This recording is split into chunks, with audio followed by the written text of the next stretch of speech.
The sound of a single rifle shot echoed through the Montana wilderness, sharp and clean, cutting through 70 miles of forest like a surgeon's blade through flesh. In the CIA safe house buried 3,000 feet up the eastern slope of the Bitterroot Range, nobody moved.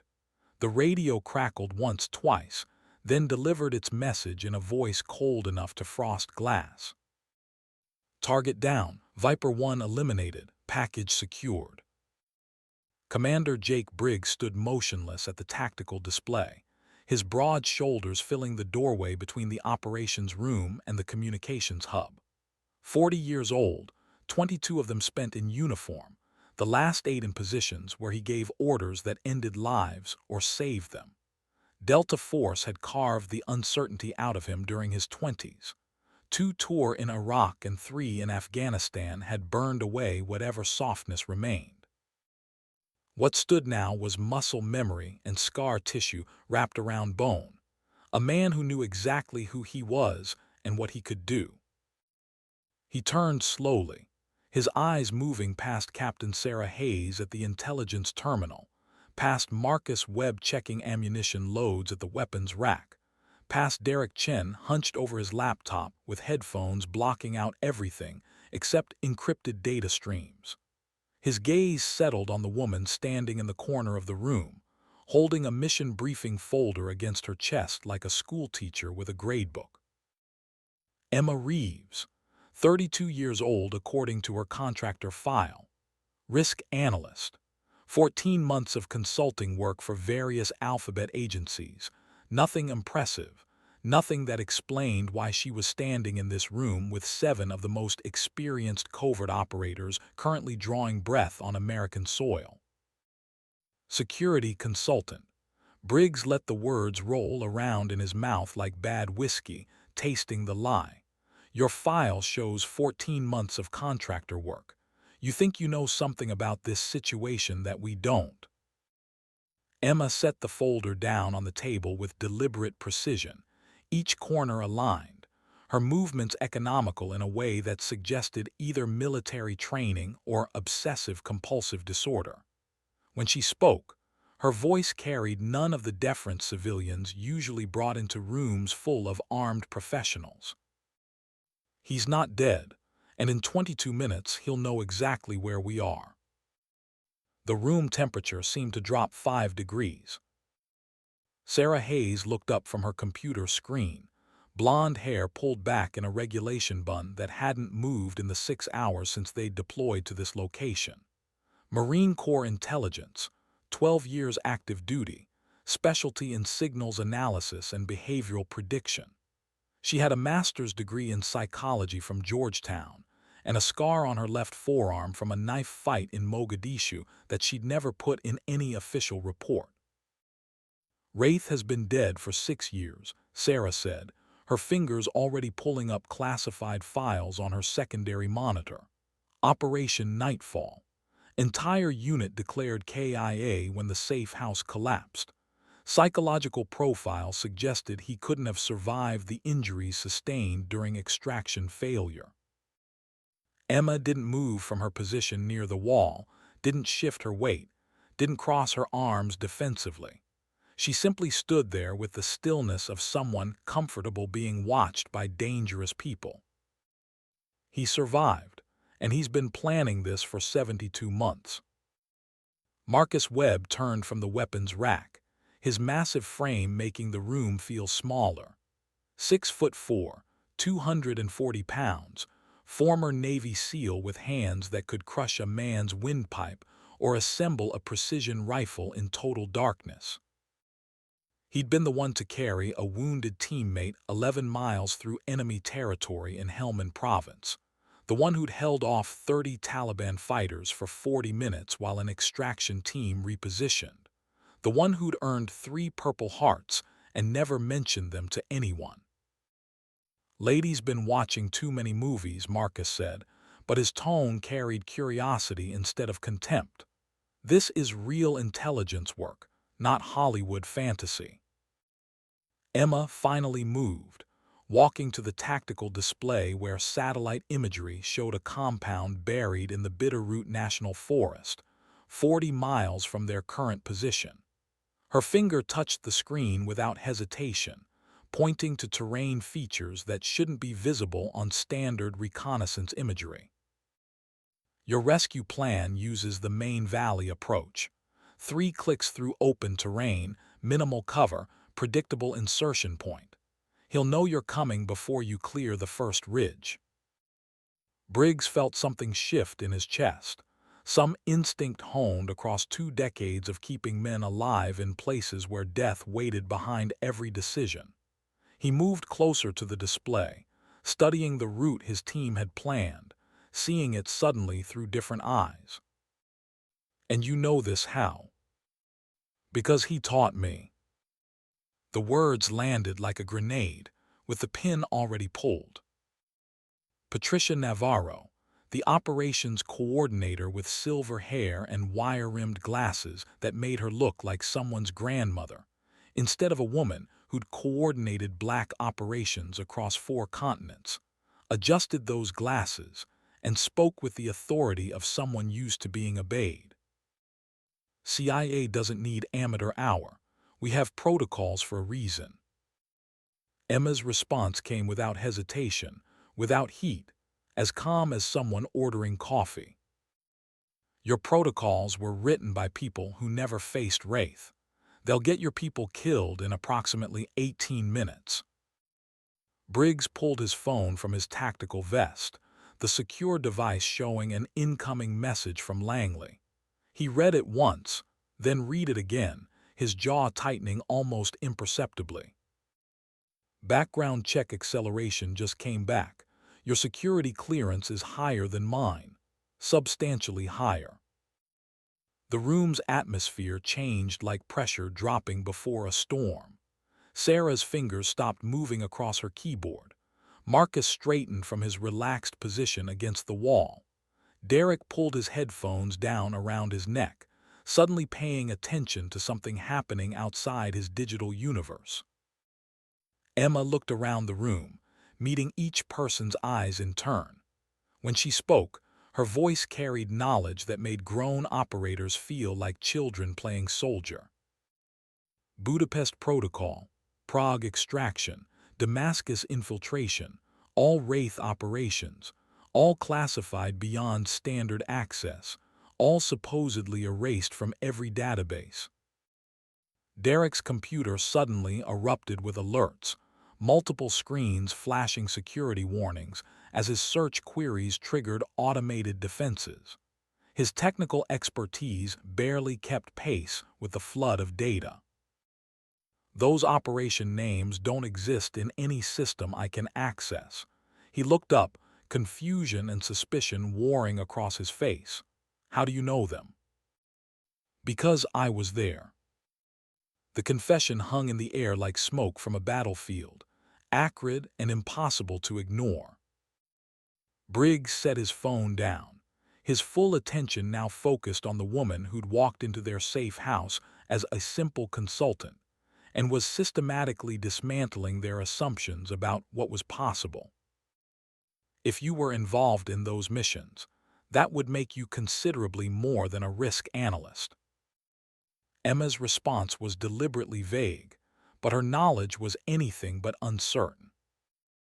Current mission timeline needs compression to 6 hours. Wraith knows your people are here. He's not keeping them alive for conversation. Marcus checked his tactical readout, heavy eyebrows drawing together over eyes that had seen too many plans fail for preventable reasons. 6 hours. Our original plan called for 48-hour preparation. Your original plan assumed you were hunting someone who follows conventional rules. Emma pulled up additional satellite feeds, her fingers moving across the keyboard with the speed of someone intimately familiar with intelligence systems. He doesn't. He's 3 moves ahead of everything you've planned. The tactical display showed heat signatures moving through terrain that should have been impassable this late in the season. The movement patterns too coordinated for random hostiles or lost hikers. Patricia leaned closer to her screen, her operational experience recognizing patterns that suggested professional military movement. Those signatures are too coordinated for civilian activity. Because they're not civilian, Emma said, highlighting specific movement patterns with precise clicks. Classic pincer formation modified for mountain terrain. Your operatives are being moved, not held stationary. Derek's computer chimed with a new intercept, audio only, heavily encrypted, but his systems had cracked it in real time. He played it through the room speakers. Phase 2 initiated. Package relocation in progress. Briggs stood up, his command presence filling the room in a way that made everyone instinctively straighten. Package relocation means they're moving our people. If we don't act now, we lose them completely. Which is exactly what he wants you to think. Emma's voice cut through the growing urgency like a blade through rope. Fear-based decision-making. Classic psychological manipulation. He's drawing you into hasty action. Sarah checked her sidearm, her military instincts activating despite her analytical training. So what do you suggest? Let our people die while we analyze his psychology. I suggest we stop playing his game and start playing ours. Emma looked around the room, meeting each person's eyes in turn. Solo reconnaissance. One person, minimal signature, gather actual intelligence instead of reacting to manipulation. Marcus stepped forward, his bulk designed by genetics and refined by decades of physical training to be intimidating. Absolutely not. We don't send civilians into hostile territory. Then send someone else. Emma's calm response frustrated his attempt at intimidation. But understand that whoever you send is walking into terrain Wraith knows better than his own reflection. Patricia consulted her operational manual, bureaucratic procedure, warring with tactical necessity. Unauthorized solo operations violate 17 different protocols. I can't approve this. Then don't approve it. Emma was already moving toward the equipment lockers, her movements suggesting familiarity with gear that went far beyond civilian consulting work. But your protocols were written by people who never faced Wraith. Derek's computer suddenly erupted with alerts, every screen flashing red as incoming data streams triggered every security warning in the system. Something's happening, massive data breach, someone's accessing our networks. Briggs rushed to the main console, his hands moving across controls with practiced efficiency. How is that possible? This is a secured facility. Because he taught your people how to build these security systems. Emma's voice carried knowledge that made everyone in the room go cold. 20-year head start on understanding how intelligence operations work. The main screen flickered, then displayed a message in stark white letters against a black background, each word appearing with deliberate, mechanical precision. Viper Protocol activated, Phase 3 commencing. Sarah checked her weapon again, her training taking over when analysis failed to provide answers. What's Phase 3? Elimination of witnesses. Emma's response was matter-of-fact, as if discussing weather patterns instead of imminent death. He's done gathering intelligence. Now he's cleaning house. The room erupted in controlled chaos. Briggs barked orders into his secure radio. Marcus began checking weapons and ammunition with movements refined by 10,000 repetitions. Patricia frantically contacted headquarters for additional support. Derek worked to counter the cyber intrusion, his fingers flying across multiple keyboards simultaneously. Through it all, Emma remained calm, studying the screens with the detached interest of someone reading a tactical manual she'd memorized years ago. Her stillness in the midst of frantic activity made her more noticeable, not less. You're not surprised by any of this. Briggs observed between radio calls, his operator instincts cataloging every microexpression that crossed her face. Should I be? Emma's response was a question that answered itself. He's following textbook psychological warfare. Create chaos, force hasty decisions, exploit the resulting mistakes. Sarah looked up from her tactical display, suspicion and confusion mixing with growing respect. Textbook according to who? This isn't standard military doctrine. No, Emma finally showed emotion, a flicker of something that might have been old pain crossing her features before disappearing behind professional composure. It's Wraith Doctrine, Chapter 7, Exploitation of Friendly Force Psychology. Derek managed to isolate the cyber attack, his technical skills barely containing the digital assault. This is sophisticated work, military-grade intrusion software modified for intelligence applications. Whoever's doing this has serious resources and serious training. Not whoever. Emma watched the data streams flowing across Derek's screens with the familiarity of someone who'd seen similar patterns before. Him. He always believed information warfare was more effective than bullets. Briggs finished his radio conversation and turned to face her directly, command voice demanding specificity. You're talking about Wraith like you know him personally. I do. The simple admission created another shift in the room's dynamics. Patricia stopped consulting her manuals. Marcus's hand moved unconsciously toward his sidearm. Sarah straightened to full military attention. Define personally. Emma looked around the room, studying faces that had moved from skepticism through curiosity to something approaching fear. Student-teacher relationship, very intensive, very personal, very effective. Derek's screen suddenly went dark, then slowly came back online with new data, coordinates and timestamps appearing with the mechanical precision of automated systems. Whatever he did to our networks, he's left us a present. Coordinates, timestamp, message. The main screen displayed a location deep in the mountain region, along with a countdown timer showing exactly 5 hours and 42 minutes. Below that, a message in the same stark white text. Solo reconnaissance approved. Student knows the way. Briggs stared at the screen, his years of experience processing information that didn't fit expected patterns. He's been listening to our entire conversation. Of course he has.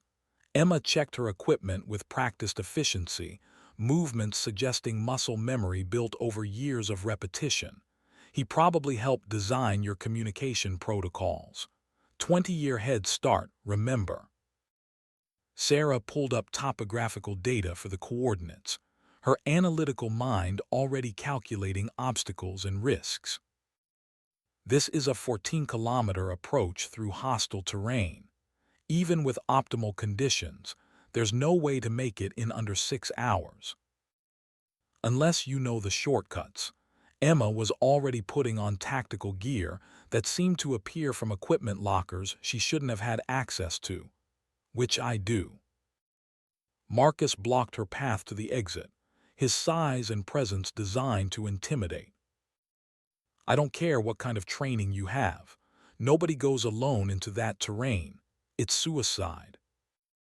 Emma looked up at him calmly, and something in her quiet confidence made his physical advantages seem less relevant. Then come with me. The challenge hung in the air between them. Marcus was built for intimidation, his size and strength obvious to everyone in the room, but something in Emma's stillness suggested capabilities that went beyond visible measurements. This is insane, Patricia protested, her bureaucratic instincts warring with the reality unfolding around her. We need backup. We need air support. We need proper tactical planning. We need our people back alive. Briggs's voice cut through the objections with command authority earned through years of making decisions where hesitation cost lives. And right now, she's the only one offering a plan that might work. Derek's computer chimed with another incoming message, this one audio only. A voice that made Emma freeze in place, every muscle in her body going rigid for half a second before training reasserted control. 48 hours until final lesson. Student, mountain compound coordinates are in your tablet. Come alone or watch your new friends die one by one. Time to see if you learned anything from the old days. The recording ended, leaving the room in absolute silence broken only by the hum of computer fans and the distant sound of wind against reinforced windows. Briggs looked from the speakers to Emma, understanding dawning in his eyes like sunrise revealing a battlefield. He's not just hunting our people, he's hunting you. Yes. Why? Emma finished adjusting her gear, her movements efficient and professional, every piece of equipment placed with purpose. Because I'm the only one left who knows what really happened during Operation Nightfall, and he needs that silence to stay permanent. The mission coordination began with brutal efficiency. Emma accessed specialized tactical equipment from lockers that required clearances Briggs didn't know existed in this facility. Military-grade encrypted communication, devices with satellite connectivity that could punch through any jamming. A ruggedized tablet designed for extreme operational environments, providing secure command and control functionality that civilian technology couldn't match. Sarah checked the mission timeline, her analytical mind processing probabilities and risks with the cold precision of someone who'd spent years predicting human behavior under extreme stress. If he's specifically targeting you, this could be a trap within a trap. Probably. Emma tested her communication equipment, her familiarity with the advanced technology obvious to everyone watching. But our people are still out there, and every minute we spend debating gets them closer to dead. Briggs made the command decision, the weight of it settling on his shoulders like physical mass. Limited backup, two-person team, minimal signature. If this goes wrong, we extract immediately. If this goes wrong, extraction won't be an option. Emma's response was honest, direct, and chilling in its certainty. Wraith doesn't leave loose ends. Derek pulled up additional intelligence data, satellite imagery updating in real time as orbital assets repositioned overhead. Satellite shows at least 12 hostile signatures in the target area. Could be more using thermal masking. Definitely more. Emma studied the satellite feeds with expert eyes that saw patterns invisible to standard analysis. He never commits to an operation without triple redundancy. Assume 30 hostiles minimum, all trained to his standards, all loyal beyond question. Marcus checked his weapon load. 40 years of military experience calculating odds and survival probabilities. 30 against 2, those are terrible odds. Not if two of you know what you're doing. Emma's quiet confidence was more intimidating than Marcus's obvious strength could ever be. Wraith trained me to operate alone against overwhelming odds. This is actually generous. Patricia consulted her authorization manual one more time. Procedure and bureaucracy, her last refuge against chaos. I need to go on record as opposing this operation. It violates every safety protocol we have. Noted and overruled. Briggs's command authority ended the debate with finality. Gear up. Departure in 20 minutes. The room transformed into organized chaos as equipment was checked, communications tested, final preparations made with the efficiency of professionals who'd done this hundreds of times. Through it all, Emma remained focused on her own gear, her movements suggesting familiarity with equipment and procedures that went far beyond civilian consulting work. Sarah approached her during the preparation, intelligence analyst's curiosity overriding operational security concerns. "What aren't you telling us about Wraith?" Emma looked up from her tactical display, eyes meeting Sarah's without flinching. "What do you want to know? Why he's so dangerous? Why your people can't handle him using standard procedures?" Emma was quiet for a moment, considering how much truth the situation could handle. "Because he's not just a soldier. He's a psychological warfare specialist who understands how people think, how they react under pressure, how to exploit their fears and assumptions. He can predict your moves before you make them because he taught 3 generations of operators how to think tactically." That sounds like standard special operations training. No, Emma's voice carried weight that made Sarah pay complete attention. Standard training teaches you to fight enemies. Wraith teaches you to become the enemy's worst nightmare. There's a difference most people don't understand until it's too late. Derek had managed to restore full functionality to his computer systems, but the intrusion had left traces that told their own story about the intruder's capabilities and intentions. "Whoever did this didn't just break our security. They rebuilt it better than it was before, stronger encryption, tighter protocols, more efficient data routing." Briggs studied the enhanced security protocols now running on their systems, his tactical mind processing implications. "Why would he improve our defenses?"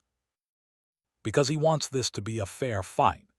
Emma tested her communication gear one final time, checking frequencies and encryption keys with practiced efficiency. Wraith never accepted victory through superior resources. He preferred victory through superior thinking. Marcus finished loading his gear, skepticism still evident despite growing respect for Emma's competence. "Superior thinking doesn't stop bullets." No, Emma stood up, her equipment check complete, every piece of gear positioned for optimal access and minimum weight distribution. "But it makes bullets unnecessary in most situations. You only shoot when thinking fails." Briggs looked around the room one final time, studying faces that had moved from skepticism to fear to grim determination. His people were professionals, trained for exactly this kind of operation. But something about the woman standing quietly in the center of controlled chaos suggested capabilities that went beyond their collective experience. "One question before we commit to this. Are you qualified to lead this operation?" Emma met his eyes directly, no hesitation, no false bravado. "Ask me again in 6 hours, then you'll know." The answer wasn't what he wanted, but it was honest. In their world, honesty was rarer and more valuable than false confidence or empty reassurance. Briggs nodded once, a gesture that committed everyone in the room to a course of action that could save lives or cost them everything. Derek maintained communication monitoring. "Patricia, coordinate with headquarters. Sarah, you're with the backup team if we need rapid extraction." Briggs picked up his own gear, decades of muscle memory guiding hands to weapons and equipment without conscious thought. "Let's bring our people home." The mission began with a 12-minute helicopter flight to the insertion point, the US-60 Black Hawk flying dark through mountain terrain that looked like broken teeth against the evening sky. The pilot navigated by instruments and experience, staying below radar coverage, following valleys carved by glaciers 10,000 years ago. Emma sat quietly during the flight, eyes closed, breathing controlled and measured. Marcus tried conversation once, curiosity overcoming tactical silence. "What's he like, this Wraith?" Emma opened her eyes, considering the question with the seriousness it deserved. "Brilliant, dedicated, completely without mercy when he believes he's right. He can calculate probabilities faster than most computers, predict human behavior with frightening accuracy, and he never makes the same mistake twice. Sounds like every special operations trainer I've ever met. No, Emma closed her eyes again, settling back into whatever mental preparation she was conducting. Every trainer teaches you to win. Wraith taught me to survive. Those are very different skill sets. The helicopter touched down in a clearing that didn't appear on any map, the pilot navigating by coordinates that seemed to lead to empty forest. As soon as they disembarked, the aircraft lifted off and disappeared into darkness, leaving them alone in hostile territory with nothing but their training and equipment. Briggs checked his GPS, confirming their location against encrypted mission data. 14 kilometers to target. Estimated travel time 6 hours through difficult terrain. 4 hours if we use the mountain paths.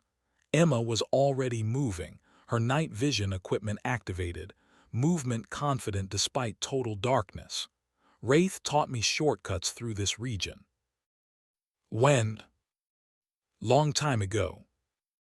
The answer was deliberately vague, but her knowledge of the terrain was specific and accurate. She led them through passages that seemed impassable, using handholds and footholds that were invisible until she pointed them out. The rock was cold and sharp, testing gloves and resolve with every meter gained. Marcus struggled to keep up despite superior physical conditioning, his bulk working against him on technical climbing that required precision over power. How do you know this area so well? Training exercises, very intensive, very memorable. Emma's breathing remained steady despite the difficult climb, her body moving with economy of motion that suggested thousands of hours of practice. Wraith believed familiarity with terrain was more important than superior firepower. They moved through darkness like ghosts themselves, Emma's knowledge of the landscape allowing them to avoid detection by thermal sensors and motion detectors that Briggs hadn't known existed until she pointed them out. Twice, she stopped their advance with a raised fist, and both times hostile patrols passed below their position exactly when she'd predicted. How did you know they were there? Briggs whispered during the second stop, his curiosity overcoming operational security concerns. Discipline patterns. Emma waited until the patrol was completely out of audio range before resuming movement. Wraith's people move with specific timing intervals. Once you know the pattern, you can predict their positions with reasonable accuracy. The approach to the target compound took them through landscape that seemed designed for defense. Natural choke points created by erosion and geology. Elevated positions offering clear fields of fire across any approach route. Everything an experienced operator would want for a defensive position. Briggs studied the compound through his scope, professional assessment, cataloging strengths and vulnerabilities. This place is a fortress. How do we get inside without triggering every alarm they have? We don't get inside. Emma adjusted her own optical equipment, night vision augmented by thermal imaging that revealed heat signatures through walls. We make them come to us. That's the opposite of every rescue doctrine I know. Wraith wrote different doctrine. Emma began setting up what looked like a communication station, equipment emerging from her pack with practiced efficiency. Rule 7. When the enemy holds ground advantage, create psychological advantage. Marcus watched her work with growing respect that replaced his initial skepticism. What kind of psychological advantage? Emma activated her communication system, broadcasting on a frequency that would be monitored by anyone with military-grade equipment within 5 kilometers. Hello, teacher. Student has arrived for final exam. The response came immediately. broadcast from multiple locations around the compound, with overlapping coverage that prevented triangulation. Punctual as always, are you ready to graduate? Briggs realized he was listening to a conversation between two people who understood warfare at a level that went beyond anything in his considerable experience. The casual tone couldn't hide the deadly serious nature of what was happening. That depends. Emma's voice remained calm, professional, giving away nothing. Are you ready to face what you created? I created perfection. The question is whether you've maintained the standards I taught you. The radio exchange revealed layers of meaning that Briggs and Marcus could only guess at. Student and teacher, but also something more personal. Professional respect mixed with personal betrayal. A relationship that had shaped both participants and now threatened to destroy one of them. Emma looked at Briggs, her expression serious in the green glow of night vision. He's going to offer an exchange. Me for your people, don't accept it. Why not, if that's what it takes to get them back? Because he's not planning to honor any agreement he makes. Emma's voice carried the weight of absolute certainty. He can't afford to let anyone walk away from this alive, including me. The radio crackled again, Wraith's voice carrying across the darkness with crystal clarity. Bring your friends to the main gate. We'll discuss terms. Briggs reached for his radio, but Emma stopped him with a hand on his wrist, the touch brief but firm. He already knows exactly where we are, has known since we landed. This isn't negotiation, it's theater. Then what's the plan? Emma was already moving, her gear packed with the efficiency of someone who'd done this countless times before in situations where seconds determined survival. We make him play defense instead of offense. How? By giving him exactly what he doesn't expect. Emma's smile was cold, professional, and entirely without humor. A fair fight. Marcus checked his weapon one more time, muscle memory from 40 years of service. Against how many hostiles? All of them. The answer should have been terrifying, but something in Emma's calm confidence made it sound like acceptable odds. Briggs found himself believing that this woman, who'd walked into their safe house as a simple consultant, might actually be capable of facing down an entire hostile force and surviving.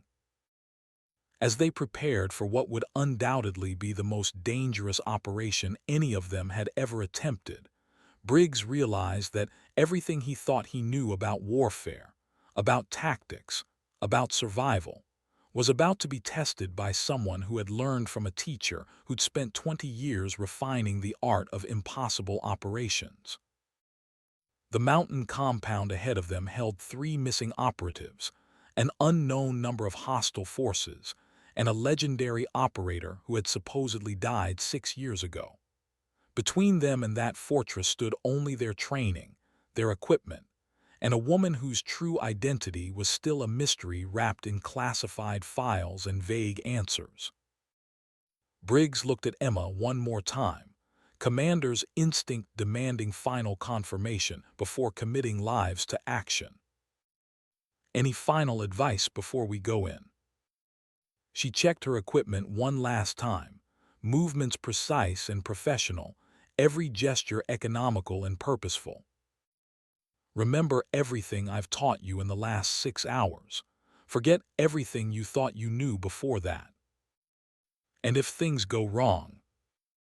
Emma's response was quiet, certain, and absolutely terrifying in its implications. Then we find out whether the student really learned everything the teacher had to offer. As they moved toward the compound, Briggs realized that the next few hours would determine not just whether they rescued their missing people, but whether any of them survived to tell the story of what really happened when legends collided in the mountains where silence kept secrets and darkness hid truths too dangerous for daylight. The approach to the compound revealed defensive positions constructed with military precision that went beyond anything Briggs had seen outside active war zones. Guard towers positioned with overlapping fields of fire, cleared kill zones offering no cover for hundreds of meters, sensor arrays integrated into natural terrain features. Everything suggested professional military planning executed by people who understood modern warfare at the highest levels. This isn't militia activity, Briggs observed, his scope revealing details that made his tactical assessment increasingly grim. This is professional military construction. Someone spent serious money and serious time building this position. Wraith never worked with amateurs. Emma studied the defensive layout through her own optics, her analysis revealing knowledge that went beyond standard intelligence briefings. Everyone he recruited was elite level. Former special forces, former intelligence operators, people with nothing left to lose and everything to prove. Marcus counted guard positions visible from their location, his SEAL training automatically calculating angles and ranges. Minimum 20 hostiles, probably more inside the structures. This is a hardened target. Definitely more. Emma's assessment was matter of fact, delivered without emotion or hesitation. Wraith operates with overwhelming local superiority.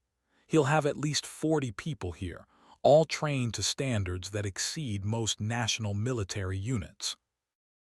Briggs did the mathematics in his head, years of experience calculating odds and survival probabilities. 3 rescuers against 40 hostiles in a prepared defensive position with home field advantage. The numbers were insane. We need to call for backup. Air support QRF, something to even these odds. Backup won't arrive in time to help our people. Emma was already moving into position for her part of whatever plan existed in her head, and Wraith will disappear the moment he detects external support.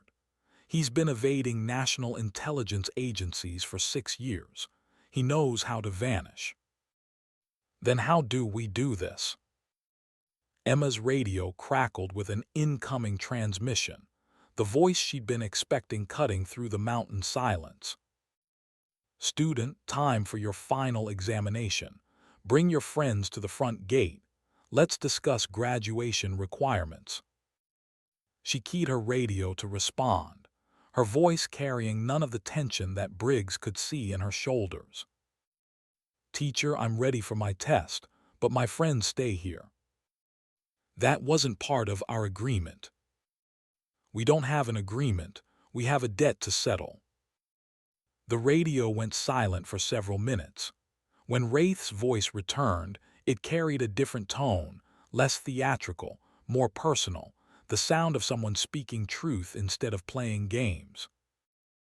25 years of training, and you still think you can negotiate from a position of weakness. I learned from the best teacher alive. That puts me in a position of strength. Another pause, longer this time, filled with calculations happening behind encrypted communications.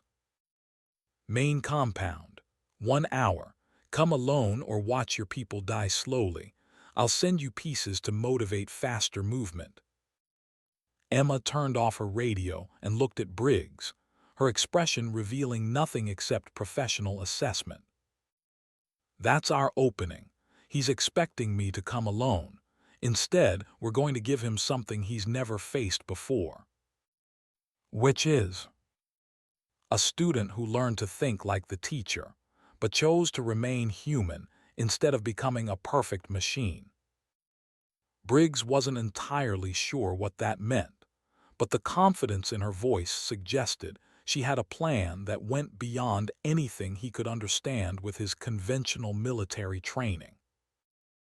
As they prepared for what would certainly be the most dangerous hour of their lives, he found himself trusting the judgment of a woman whose real name he still wasn't certain he knew, whose background remained classified at levels he couldn't access, whose capabilities seemed to exceed anything he'd encountered in 2 decades of working with elite operators. The final approach to the compound would determine whether they could pull off something impossible: rescuing 3 hostages from a fortress defended by a legend, using tactics that existed only in the mind of his former student. Briggs checked his equipment one last time and prepared to follow Emma Reeves into the darkness, hoping that whoever she really was, she was good enough to get them all home alive. The compound's floodlights suddenly blazed to life, turning night into harsh artificial day with the brutal efficiency of maximum security prisons. Emma dropped to one knee behind cover, her movements fluid and automatic, body responding before conscious thought could interfere. Briggs and Marcus followed her lead, their military training responding to obvious threat with ingrained reactions. "Motion sensors," Briggs whispered, his voice barely audible even at close range. "They know we're here." "They've known since we landed the helicopter." Emma studied the defensive positions through her scope, cataloging details invisible to standard observation. Wraith doesn't rely on sensors. He reads terrain, weather patterns, human psychology. We've been expected for hours. The radio crackled again, Wraith's voice carrying the satisfaction of someone whose predictions had proven accurate. "Impressive approach, student. You remember the mountain paths well, but you've brought friends to a private conversation." Emma keyed her radio, her response calm despite flood lights that turned them into potential targets. "My friends, stay put. This is between us." "Nothing is between just us anymore." The voice carried decades of accumulated bitterness, the weight of choices made and regretted. Operation Nightfall made sure of that. Too many people know too many secrets. Time for final cleanup. Marcus checked his ammunition count, heavy fingers moving across magazines with practiced efficiency. What's he talking about? What really happened during Operation Nightfall? Emma was quiet for several seconds, her eyes fixed on the compound ahead, memory and mission competing for attention. Wraith was supposed to die. The mission was designed to eliminate him along with everyone else who knew about classified programs that went too far. Programs that violated laws, treaties, basic human decency. Supposed to die. Briggs's voice carried the weight of someone beginning to understand the scope of what they were facing. "You mean Operation Nightfall was an assassination mission disguised as a counterterrorism operation?" Operation Nightfall was a cover-up disguised as a mission. Emma's voice remained steady, but something in her tone suggested old wounds that had never properly healed. Wraith had evidence of war crimes, illegal programs, operations that violated every international law we claim to uphold. People with stars on their shoulders and seats in Congress needed that evidence to disappear. The pieces were falling into place for Briggs, with the terrible clarity of truth that explained too many inconsistencies. So they sent his entire unit on a suicide mission. Including me. Emma checked her equipment one more time, fingers moving across gear with unconscious precision. "I was supposed to die with everyone else. The only difference is I survived, and Wraith knows I have copies of everything he had." Marcus understood the implications immediately. 40 years of experience recognizing patterns that civilians would miss. "Which means both of you are threats to people in very high places." "We're not threats anymore." Emma was already moving, using terrain features to mask her approach to the compound. "Now we're just unfinished business that someone needs to resolve before retirement." They moved through the defensive perimeter with precision that spoke to advanced training on all sides of this conflict. Emma led them through gaps in the sensor network that shouldn't have existed, using knowledge that went beyond anything in standard tactical manuals. How do you know where the blind spots are? Briggs whispered as they paused behind a concrete barrier that looked like it had been positioned specifically to provide this exact cover. Because I helped design this type of defensive system 20 years ago for a different operation in a different country. Emma studied guard rotation patterns through her scope, tracking movements that revealed training and discipline. Wraith uses everything I taught him, but he forgets that teaching works both ways. The first guard tower came into view, occupied by two hostiles with professional-grade equipment and military bearing. Their positions offered overlapping fields of fire across the main approach routes, exactly as doctrine suggested for defensive operations. Standard sniper elimination, Marcus suggested, his SEAL training offering solutions based on decades of experience. Nothing standard about this. Emma was studying something beyond the visible guards, her attention focused on details that existed in her memory rather than current observation. Count the tower positions. Briggs used his scope to survey the defensive layout, professional assessment cataloging visible threats. 8 towers, overlapping coverage, interlocking fields of fire. Look closer, count again. Briggs studied the positions more carefully, noting details that hadn't been obvious during initial reconnaissance. Shadows that didn't quite match natural terrain. Structures that blended too perfectly with surroundings. 9 towers, one's camouflaged to look like rock formation. Wraith always builds triple redundancy into defensive positions. Emma pointed to locations that were invisible until she identified them, her knowledge revealing threats that would have killed them without warning. What you can see is designed to be seen. What you can't see is designed to kill you. 12 towers total, 43 defensive positions, approximately 60 hostile personnel. Marcus did the mathematics with the grim efficiency of someone who'd survived impossible odds before. 60 against 3. Those odds are insane even by SEAL standards. Which is why we're not going to fight 60 people. Emma was already implementing whatever plan she developed during their approach. We're going to fight one. The radio squawked again, Wraith's voice cutting through tactical analysis with personal challenge. Student, time's running out. Your people have 20 minutes of life remaining unless you present yourself for graduation. Emma responded immediately, her voice carrying certainty that Briggs recognized from operators who'd moved beyond fear into professional acceptance. I'm coming, teacher, but this graduation is going to be different than you planned. How so? Because I learned everything you taught me, and then I learned some things you didn't. The radio went silent.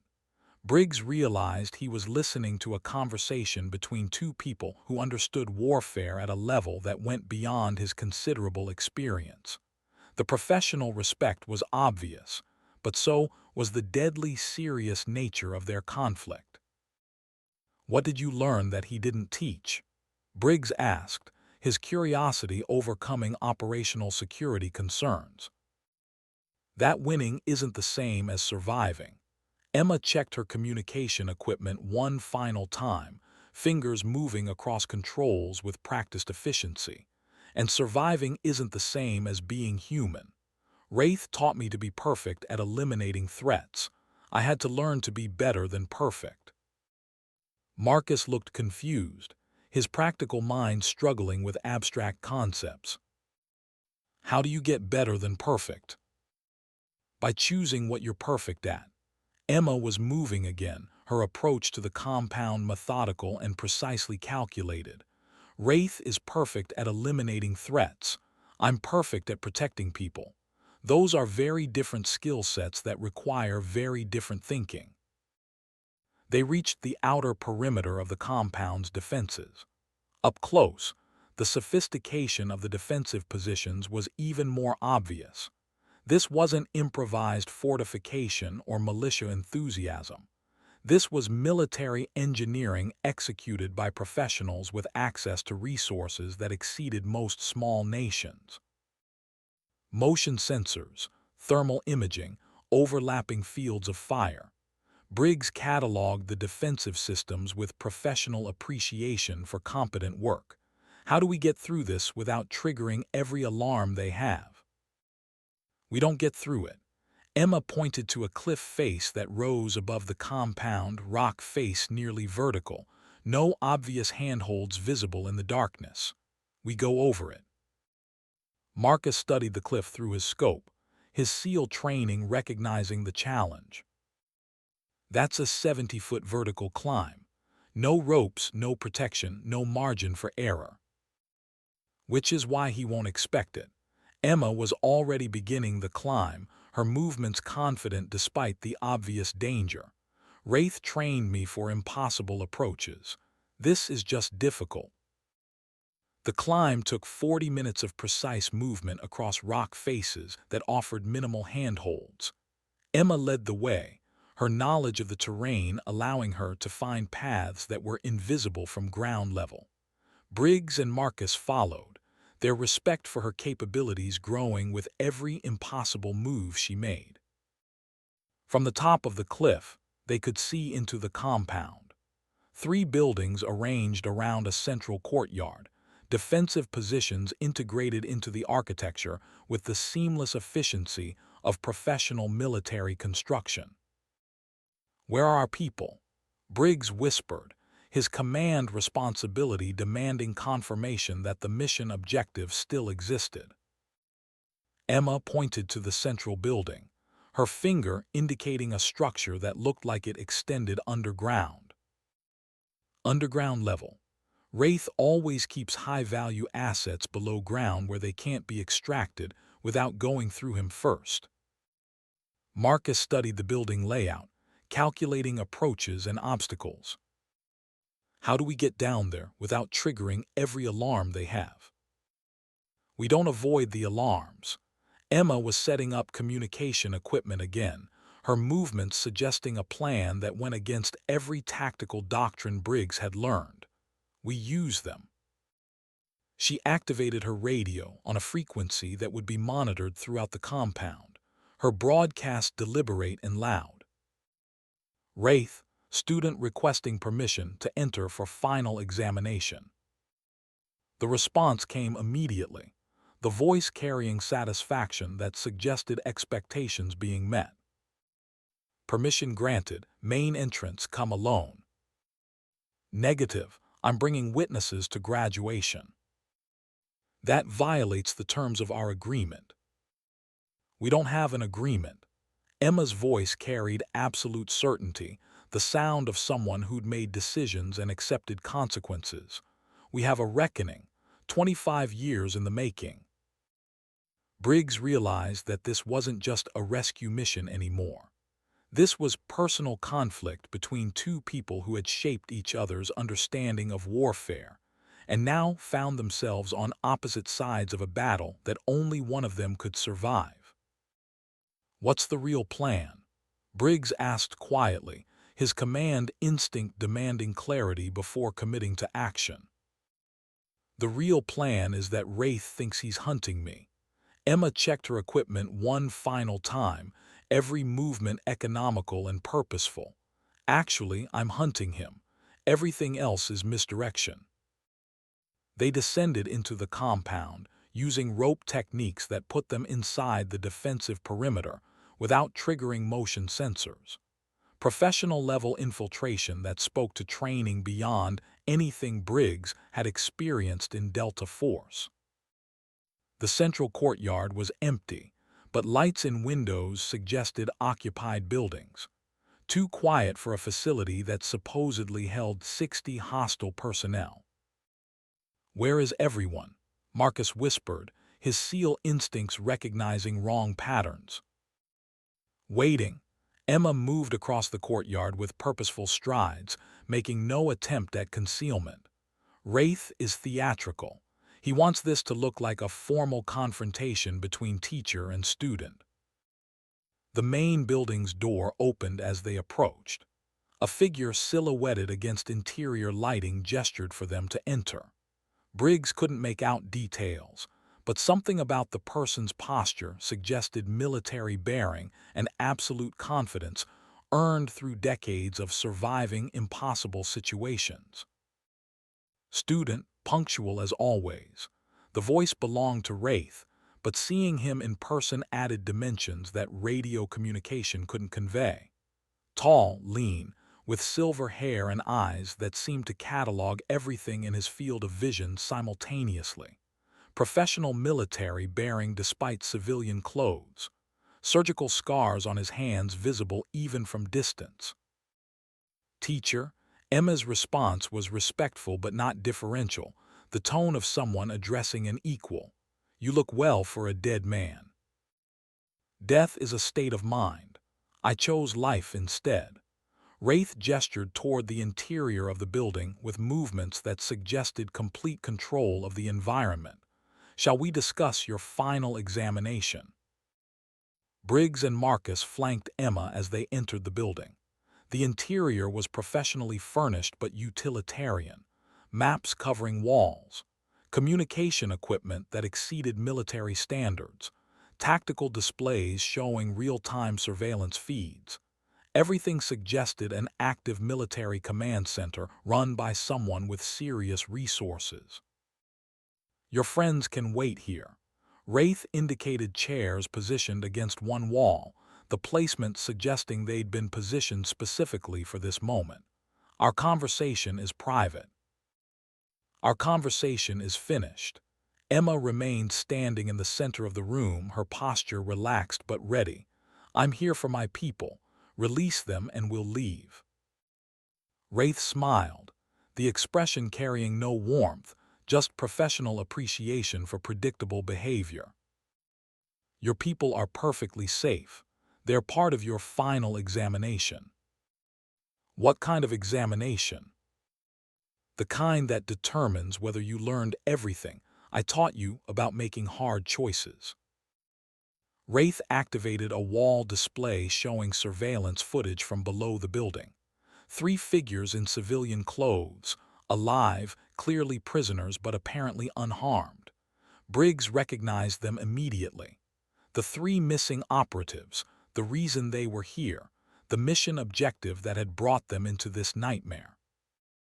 They've been asking about you, Wraith said, his voice carrying the clinical detachment of someone discussing weather patterns, wondering why their rescue team hasn't arrived, wondering if anyone's coming at all. Release them. Briggs's command voice carried authority that had been effective in countless situations across 2 decades of military service. Wraith looked at him with mild interest, the way a professor might regard an enthusiastic but misguided student. Commander Briggs, impressive service record, Delta Force, multiple deployments, commendations for valor.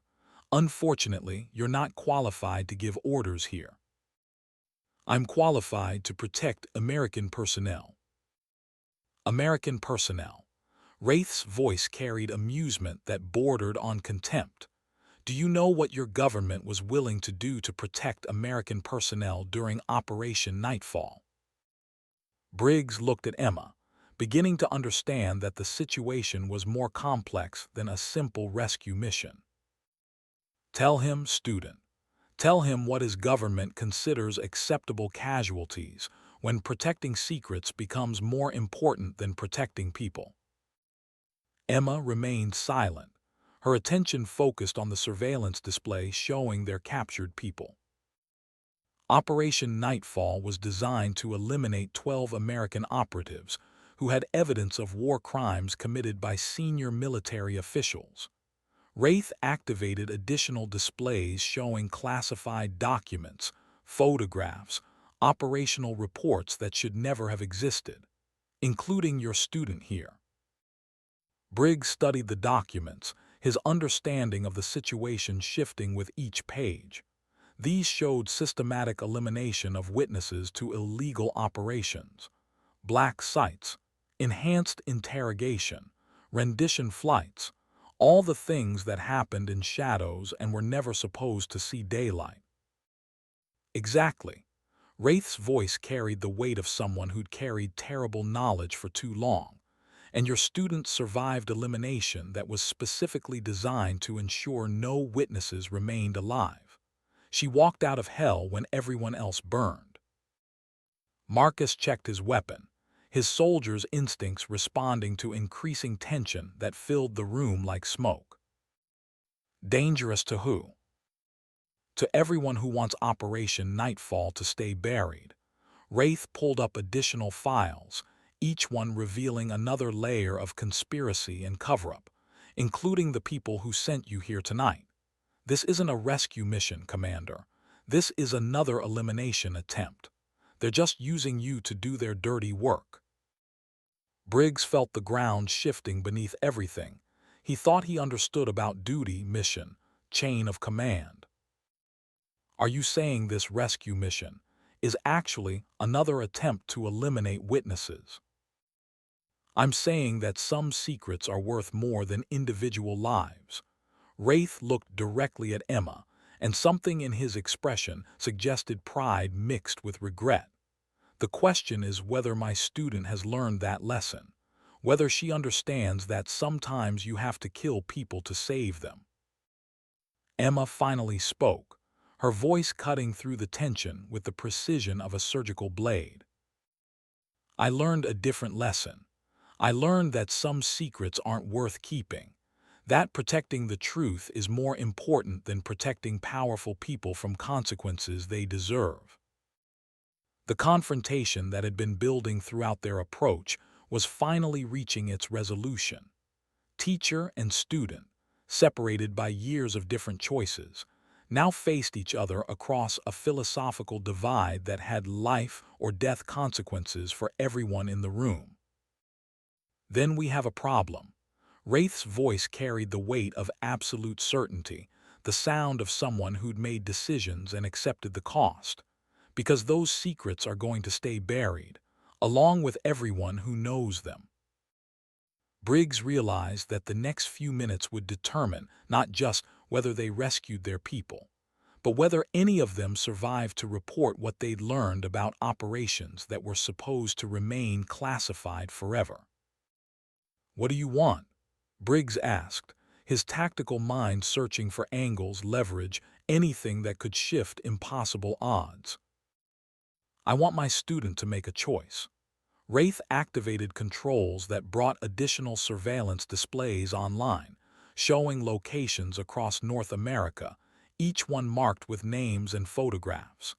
She can join me in creating a new organization dedicated to protecting secrets that need protection, or she can die with the rest of you.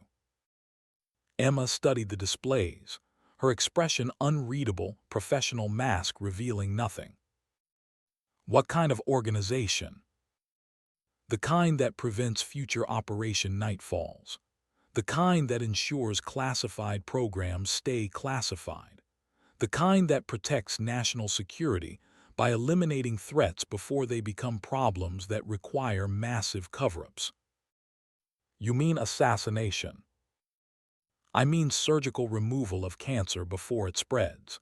Wraith's voice carried the conviction of someone who'd rationalized terrible choices until they seemed not just justified but necessary. Operation Nightfall happened because too many people knew too much. We can prevent future disasters by ensuring fewer people know anything. Briggs understood the proposal. A shadow organization dedicated to murdering anyone who might expose government secrets. Vigilante justice disguised as national security. That's not protection. That's paranoia with a body count. That's survival. Wraith looked at Emma with expectation that suggested he believed she would understand, would agree, would join him. Your student understands, don't you, student? You know what happens when secrets get exposed. Wars start. Markets crash. People die by the thousands. Sometimes killing 12 people prevents killing 12,000. Emma was quiet for several seconds, studying the surveillance feeds showing their captured people. her mind processing calculations that went beyond tactical assessment. I understand that you're afraid. Afraid. Afraid that Operation Nightfall was wrong. Afraid that you've spent 6 years justifying murder. Afraid that the student you trained so well might have learned to think for herself instead of following your programming. The temperature in the room seemed to drop. Wraith's expression shifted from confident to dangerous, the change subtle but unmistakable. Careful student, your final examination isn't complete. Yes, it is. Emma moved toward the surveillance controls with deliberate purpose. I graduated the day I chose to save people instead of eliminating them. The day I realized that perfect execution of immoral orders is worse than imperfect resistance. Wraith blocked her path, his movement economical and threatening. You're making a mistake. I'm making a choice. The same choice you should have made 25 years ago when you started building this nightmare. Briggs realized he was witnessing the end of a relationship that had shaped two of the most dangerous people he'd ever encountered. The personal stakes were as high as the professional ones, maybe higher. Last chance, student. Wraith's voice carried finality that suggested decisions made and accepted. Join me or join your friends in failure. Emma's response was calm, certain, and absolutely terrifying in its implications. I choose a third option. I choose to stop you.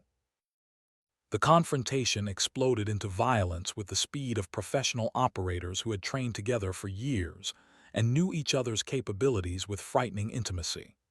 Wraith moved first, his attack precise and potentially lethal, techniques refined over decades of teaching and combat. Emma responded with countermoves that matched his exactly, her movements flowing like water around his aggression, redirecting force instead of meeting it directly. Briggs and Marcus tried to assist, but quickly realized they were watching a fight between people whose capabilities went beyond their considerable experience. Every move was countered before it fully developed. Every attack was neutralized with minimal wasted motion. Every advantage was immediately canceled by superior skill and deeper understanding. She's fighting her own teacher, Marcus whispered, professional appreciation overcoming tactical concern. How is she matching him move for move? Because she learned everything he taught her. Briggs watched the conflict with recognition of skills he couldn't match, and then she learned to be better than perfect. The fight moved through the room like a deadly dance, both participants demonstrating capabilities that seemed impossible. Furniture shattered under impacts that would have incapacitated normal people. Equipment sparked and died as bodies crashed through technology. Walls cracked under forces that exceeded structural engineering assumptions. But gradually, a pattern emerged that Briggs's tactical mind recognized. Wraith was fighting to win, using every technique and advantage to achieve dominance. Emma was fighting to survive, her objective different and therefore her tactics adapted to different success criteria. You can't win, student. Wraith's voice carried strain despite his confident words. I taught you everything you know. You taught me everything you know. Emma's response came between movements that kept her alive against overwhelming skill. But you didn't teach me everything I learned. The distinction was important, fundamental, the difference between programming and education. Wraith had trained her in techniques, given her tools and skills and capabilities. But experience had taught her wisdom, judgment, the understanding of when to use violence and when to choose different paths. The fight continued with intensity that spoke to years of accumulated conflict between teacher and student. Every technique Wraith used, Emma countered with variations he had never seen. Every trap he set, she avoided with insight that went beyond his teaching. Where did you learn these modifications? Wraith demanded between attacks, his professional curiosity overcoming even combat urgency. From the people you taught me to eliminate. Emma's response revealed the source of her evolved capabilities. Every mission taught me something new. Every person I saved instead of killing showed me better ways to use what you taught me. Briggs understood the implication. Wraith had trained her to be a perfect weapon, but she'd chosen to become something more complex and ultimately more dangerous. A weapon that thought for itself and questioned its purpose. The fight reached its climax when Wraith attempted a technique that should have ended the confrontation. A move Emma had seen him use countless times during training, executed with precision that spoke to decades of practice and refinement. But instead of the expected counter, Emma did something that surprised everyone in the room, including herself. She stopped fighting. "I won't kill you." Her voice carried absolute certainty despite the obvious danger, despite Wraith's hands positioned for a killing strike. "You taught me better than that." Wraith paused, his attack incomplete, confusion and respect warring across features that rarely showed either emotion. "I taught you to survive. You taught me to choose survival over everything else." Emma's breathing was controlled despite the exertion of combat. "But you never taught me what survival was worth. Never taught me that surviving without humanity is just slower death." The moment stretched between them like a bridge across decades of shared experience. Teacher and student, mentor and protege, two people who had shaped each other's understanding of what it meant to be human in a world that often demanded inhuman choices. "You're making a mistake," Wraith said quietly, his voice carrying something that might have been regret. "I'm making the right choice." Emma gestured toward the surveillance displays showing their captured people. "Let them go. End this. Choose something better than fear and murder." For a moment, Briggs thought she had reached him. Wraith's expression suggested internal conflict between the person he had been and the person he had become over 6 years of isolation and obsession. Then his expression hardened, decision made, path chosen. Some choices can't be unmade. Wraith reached for controls that would trigger systems throughout the compound. Emergency destruction protocols that would eliminate evidence, prisoners, and everyone present. A final solution that protected secrets by ensuring no witnesses survived to tell stories. Briggs moved to stop him, but Wraith was faster, his hand already activating controls that began countdown sequences throughout the facility. Digital displays appeared on every screen, numbers counting down from 30 minutes with mechanical precision. 30 minutes. Wraith's voice carried satisfaction mixed with resignation. Enough time to reach minimum safe distance if you leave now. Not enough time to rescue your people and escape. Choose quickly. "What about our people?" Briggs demanded, his command responsibility refusing to accept abandonment as an option. "Acceptable casualties." Wraith's response echoed the words that had justified too many deaths across too many decades. Same as Operation Nightfall. Same as every mission where the objective mattered more than the operators. Emma studied the destruction countdown with professional interest, her tactical mind already calculating variables and probabilities. 30 minutes. Thermal charges, multiple redundancy, designed to eliminate everything within a 2-mile radius. She looked at Wraith with something that might have been disappointment. Exactly perfect elimination. No evidence, no witnesses, no problems. Wraith moved toward an exit that apparently led to his own escape route, the path planned years ago for exactly this contingency. "Last chance, student. Come with me or stay and die with your friends." I've spent 6 years preparing for this moment. Every defensive position, every escape route, every contingency has been planned and tested, including the possibility that your student might surprise you. Wraith paused at the exit, looking back with expression that might have been respect. You've already surprised me. You chose sentiment over survival. That's a weakness I never taught you. It's a strength you never learned. Emma's voice carried certainty that came from 6 years of choosing different paths.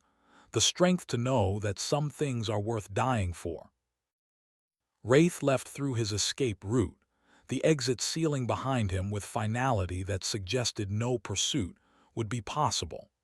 The countdown continued, marking time, until destruction that would eliminate everyone present and bury secrets that powerful people needed to stay buried. Can we disable the charges? Marcus asked, his SEAL training offering solutions based on years of explosive ordnance experience. Emma studied the control systems with expert eyes that recognized Wraith's handiwork. He built triple redundancy into everything. Disabling the primary system triggers secondary backup. Disabling secondary triggers tertiary. All three systems would have to be disabled simultaneously, and he designed them to prevent exactly that. Can you do it? Maybe, but not in 30 minutes. Emma was already moving toward the stairs that led to the underground level. Different plan. We get our people and we run. Briggs followed her toward the lower level, his tactical mind calculating distances and time. Run where? You said the destruction radius is 2 miles. We can't cover that distance through mountain terrain in 30 minutes. I said the thermal charges have a 2-mile radius. Emma's response carried implications that took Briggs several seconds to process. I didn't say we couldn't survive them. Marcus brought up the rear, his respect for Emma's capabilities now absolute. How do we survive thermal charges designed to eliminate everything? By being somewhere the charges can't reach. Emma led them down stairs that seemed to descend forever, the underground complex larger than the building above suggested. Wraith always builds escape routes, usually more than one, and he always forgets that students remember lessons better than teachers remember teaching them. The underground level was massive, corridors extending beyond the reach of their flashlights. Professional construction throughout, suggesting this facility had been built for long-term occupation by significant numbers of personnel. This place is huge, Briggs observed, his tactical assessment cataloging possibilities and threats. Wraith never builds small. Emma moved through the corridors with confidence that suggested familiarity despite 6 years' absence. Redundancy, contingency, multiple options for every situation, including escape routes he doesn't tell anyone about because paranoia is survival when everyone wants you dead. They found the prisoners in a secured area that was professionally constructed but not designed for permanent detention. The 3 missing operatives were alive, alert, and ready for extraction the moment the cell doors opened. About time, Agent Sarah Torres said as Briggs unlocked her restraints with keys taken from a guard station. We've been listening to explosions upstairs and wondering if rescue was coming or if we should start planning our own escape. Thermal charges on timer. Briggs helped the other prisoners to their feet, his command presence reassuring despite circumstances that suggested slim survival odds. 26 minutes until detonation. We need to move fast. Agent Kim checked for equipment that had been confiscated, finding only empty lockers. How do we get out of here? Follow me. Emma led them deeper into the underground complex, moving away from obvious exit routes. Wraith taught me that the best escape route is the one nobody else knows about, the one built for personal use when everything else fails. They moved through corridors that seemed to extend indefinitely, Emma's knowledge of the layout allowing them to navigate what would otherwise be an impossible maze. Behind them, Muffled explosions suggested that destruction sequences had begun earlier than the timer indicated. He's not waiting for the countdown, Briggs realized, his combat experience recognizing patterns of controlled demolition. Wraith never trusts automated systems when manual activation is available. Emma increased their pace to something just short of running. We have maybe 10 minutes before thermal charges detonate, less if he decides to accelerate the sequence. The corridor they were following began to slope upward, suggesting they were approaching another exit. But instead of leading to the surface, it opened into a natural cave system that extended deep into the mountain, passages carved by water over millions of years. Cave network, Tors observed, her intelligence training cataloging details automatically. How far does it extend? Far enough. Emma led them into passages that showed signs of recent use, emergency supplies positioned at intervals, communication equipment cached in waterproof containers, defensive positions prepared but unmanned. Wraith built this as a fallback position if the main compound was compromised. Marcus studied the cave layout, his tactical mind recognizing military planning. If he built this as a fallback, won't he be here eventually? Yes, Emma continued deeper into the cave system, her pace relentless. But not yet. He'll want to confirm destruction of the main compound before activating fallback protocols. That gives us maybe an hour before he arrives. They moved through caves that seemed to extend forever, the underground passages providing protection from the thermal charges that were about to sterilize everything above ground.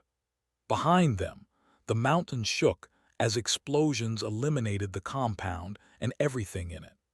Thermal charges releasing heat measured in thousands of degrees, incinerating evidence and bodies with equal efficiency. Thermal detonation confirmed, Briggs said, his combat experience recognizing the distinctive pattern of military-grade explosives. Right on schedule. Agent Kim looked back toward the destroyed facility, his analyst mind already processing implications. What about evidence, proof of what we discovered? Gone, Emma continued leading them through the cave system, her knowledge suggesting she'd planned this route years ago. Which was the point? Wraith eliminates problems by eliminating evidence. No bodies, no documents, no testimony. Just mysteries and classified files that raise more questions than they answer. They reached a natural chamber that opened to the outside world through a concealed entrance. Dawn was breaking over mountains that looked peaceful despite the violence that had just occurred below ground. The sky was clear, the air cold and clean, the world continuing as if nothing had happened.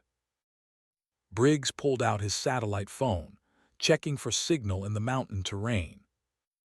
I can call for extraction. Helicopter can be here in 40 minutes. Do it. Emma studied the landscape outside the cave entrance, her tactical mind already planning next moves. But understand that this isn't over. Wraith is still out there and he knows we survived. This was just the opening move. Tors joined her at the cave entrance, intelligence training recognizing patterns. What happens next? Next we report what we found.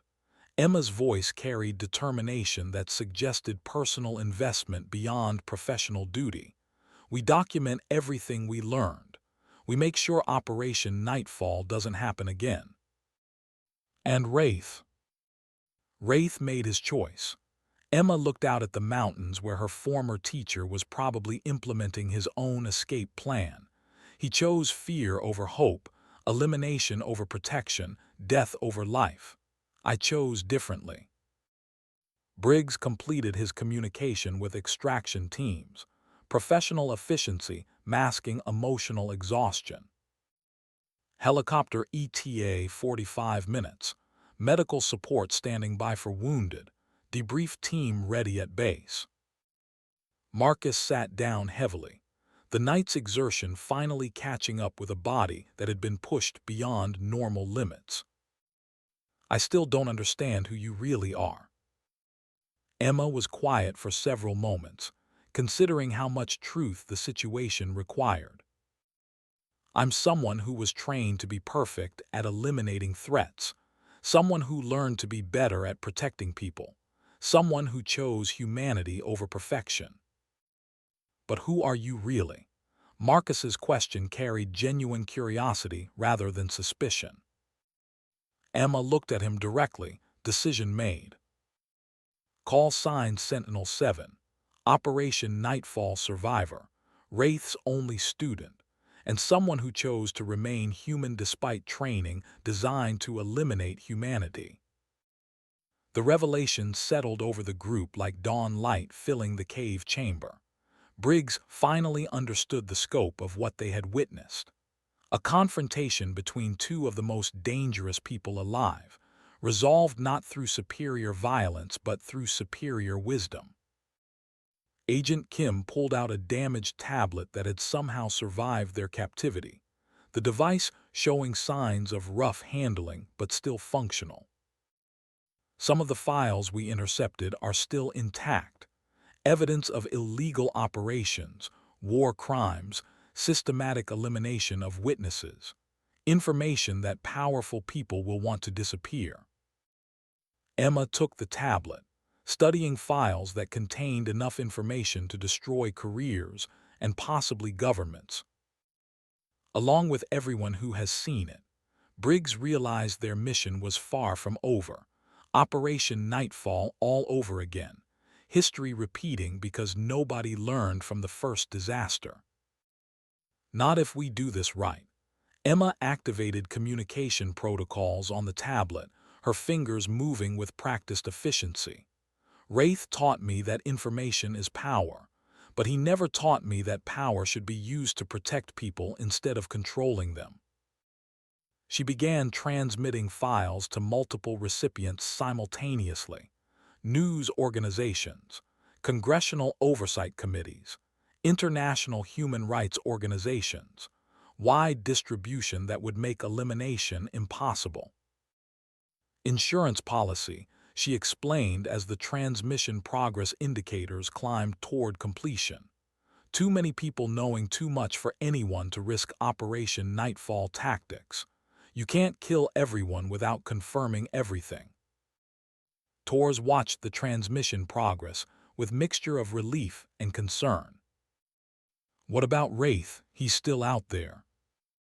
Wraith is a symptom, not the disease. Emma finished the transmission and handed the tablet back to Kim. The disease is the belief that some secrets are worth any price. Cure the disease and symptoms like Wraith become irrelevant. The sound of approaching helicopters echoed through the mountain valleys. Mechanical thunder announcing their extraction and return to a world that would soon learn about operations that were supposed to remain buried forever. Briggs prepared his team for extraction, but found himself studying Emma with new understanding. What happens to you now? I go back to being a security consultant. Emma checked her equipment one final time, professional habits that would never completely disappear.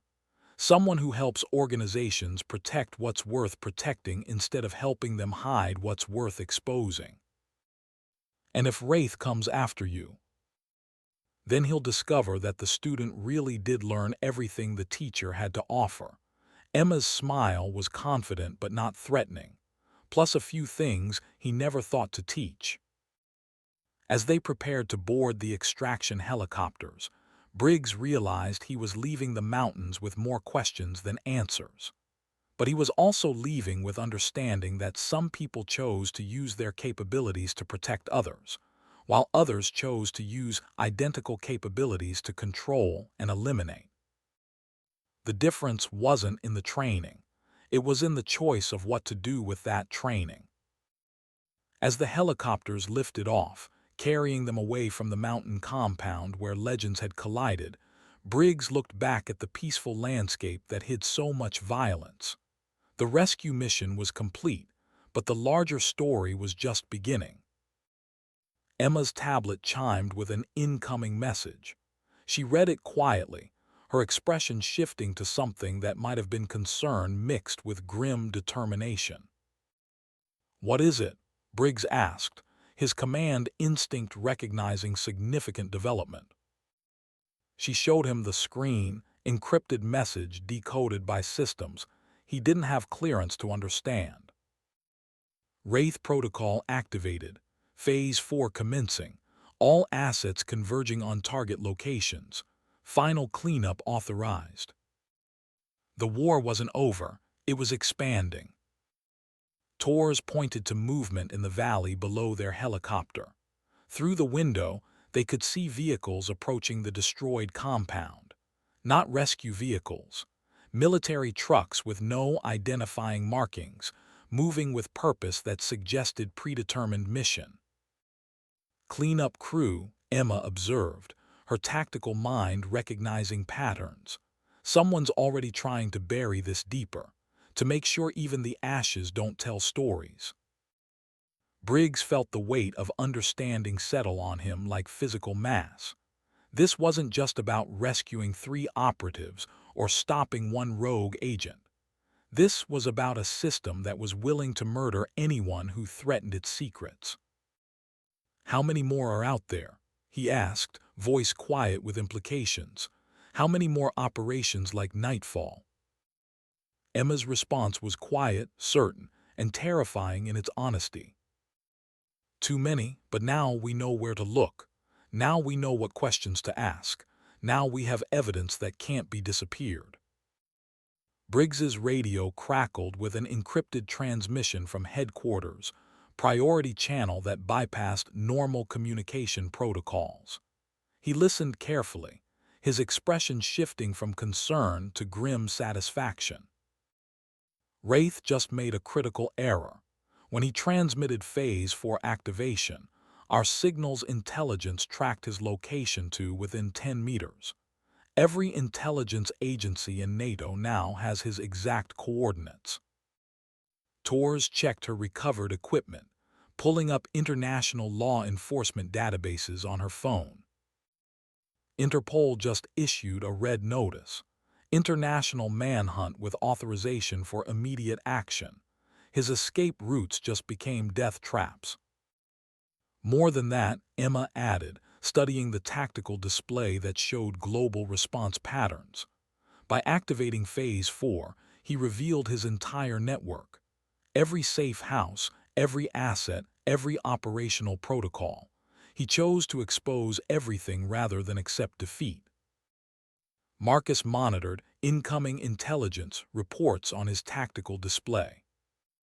12 countries just launched simultaneous raids on Wraith facilities. His entire organization is collapsing in real time. Everything he built over 6 years, gone in 6 minutes. Briggs realized the scope of Wraith's miscalculation. He tried to eliminate us and ended up eliminating himself. The teacher's final lesson delivered to himself instead of his student. Pride destroys what skill cannot preserve. Emma's voice carried weight of someone who'd learned that lesson from watching her teacher forget it. Agent Kim looked up from his intelligence analysis, databases updating with real-time information. Facial recognition just flagged him at 3 different border crossings. All exits blocked. He's trapped in a surveillance net that's tightening every minute. 25 years of building the perfect shadow organization, Emma observed, watching data streams flow across multiple screens, destroyed by one moment of emotional decision-making. Everything he taught me about staying calm under pressure, about thinking 3 moves ahead, about never letting emotion drive tactics. He forgot when it mattered most. The helicopter banked toward the extraction point, carrying them toward safety that might prove temporary. Wraith was still out there, along with the system that had created him.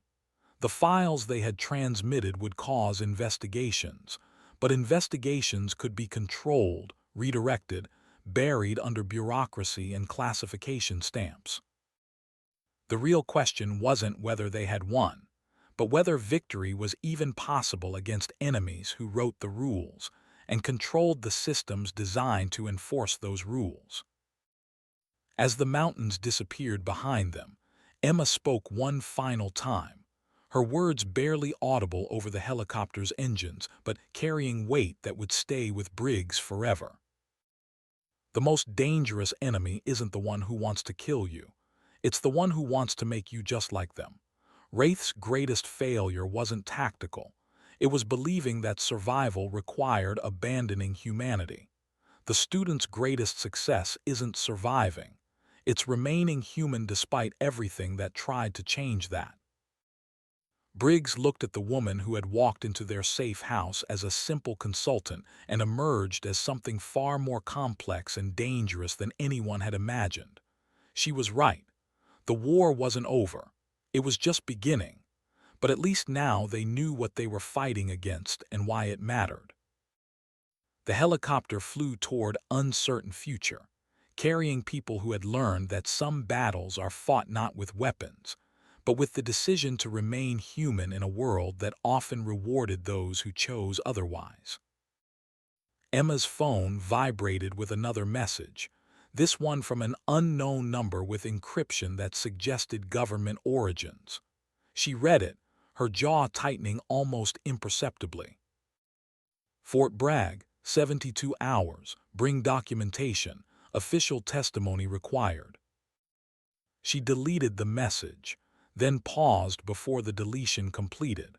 Her finger hovered over the confirmation button for 3 seconds that felt like eternity.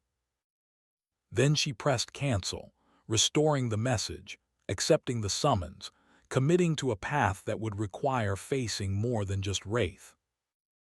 The story ends here, but the journey continues. The next chapter waits in testimony rooms and classified hearings, in confrontations with power that doesn't surrender easily, in battles fought with documents instead of bullets, but no less deadly for the difference. Emma Reeves, Sentinel-7, looked out at the landscape passing below and prepared for the war that came after the war, the one that determined whether their sacrifice meant anything or just became another footnote in classified files that nobody would ever read. 72 hours passed like water through broken hands, each minute carrying away certainty and replacing it with questions that had no comfortable answers. Emma Reeves stood in the parking lot of a nondescript office building 40 miles south of Fort Bragg, watching the sun climb over North Carolina pine forests that had witnessed more secrets than most nations kept in their deepest vaults. The building looked like any other government facility.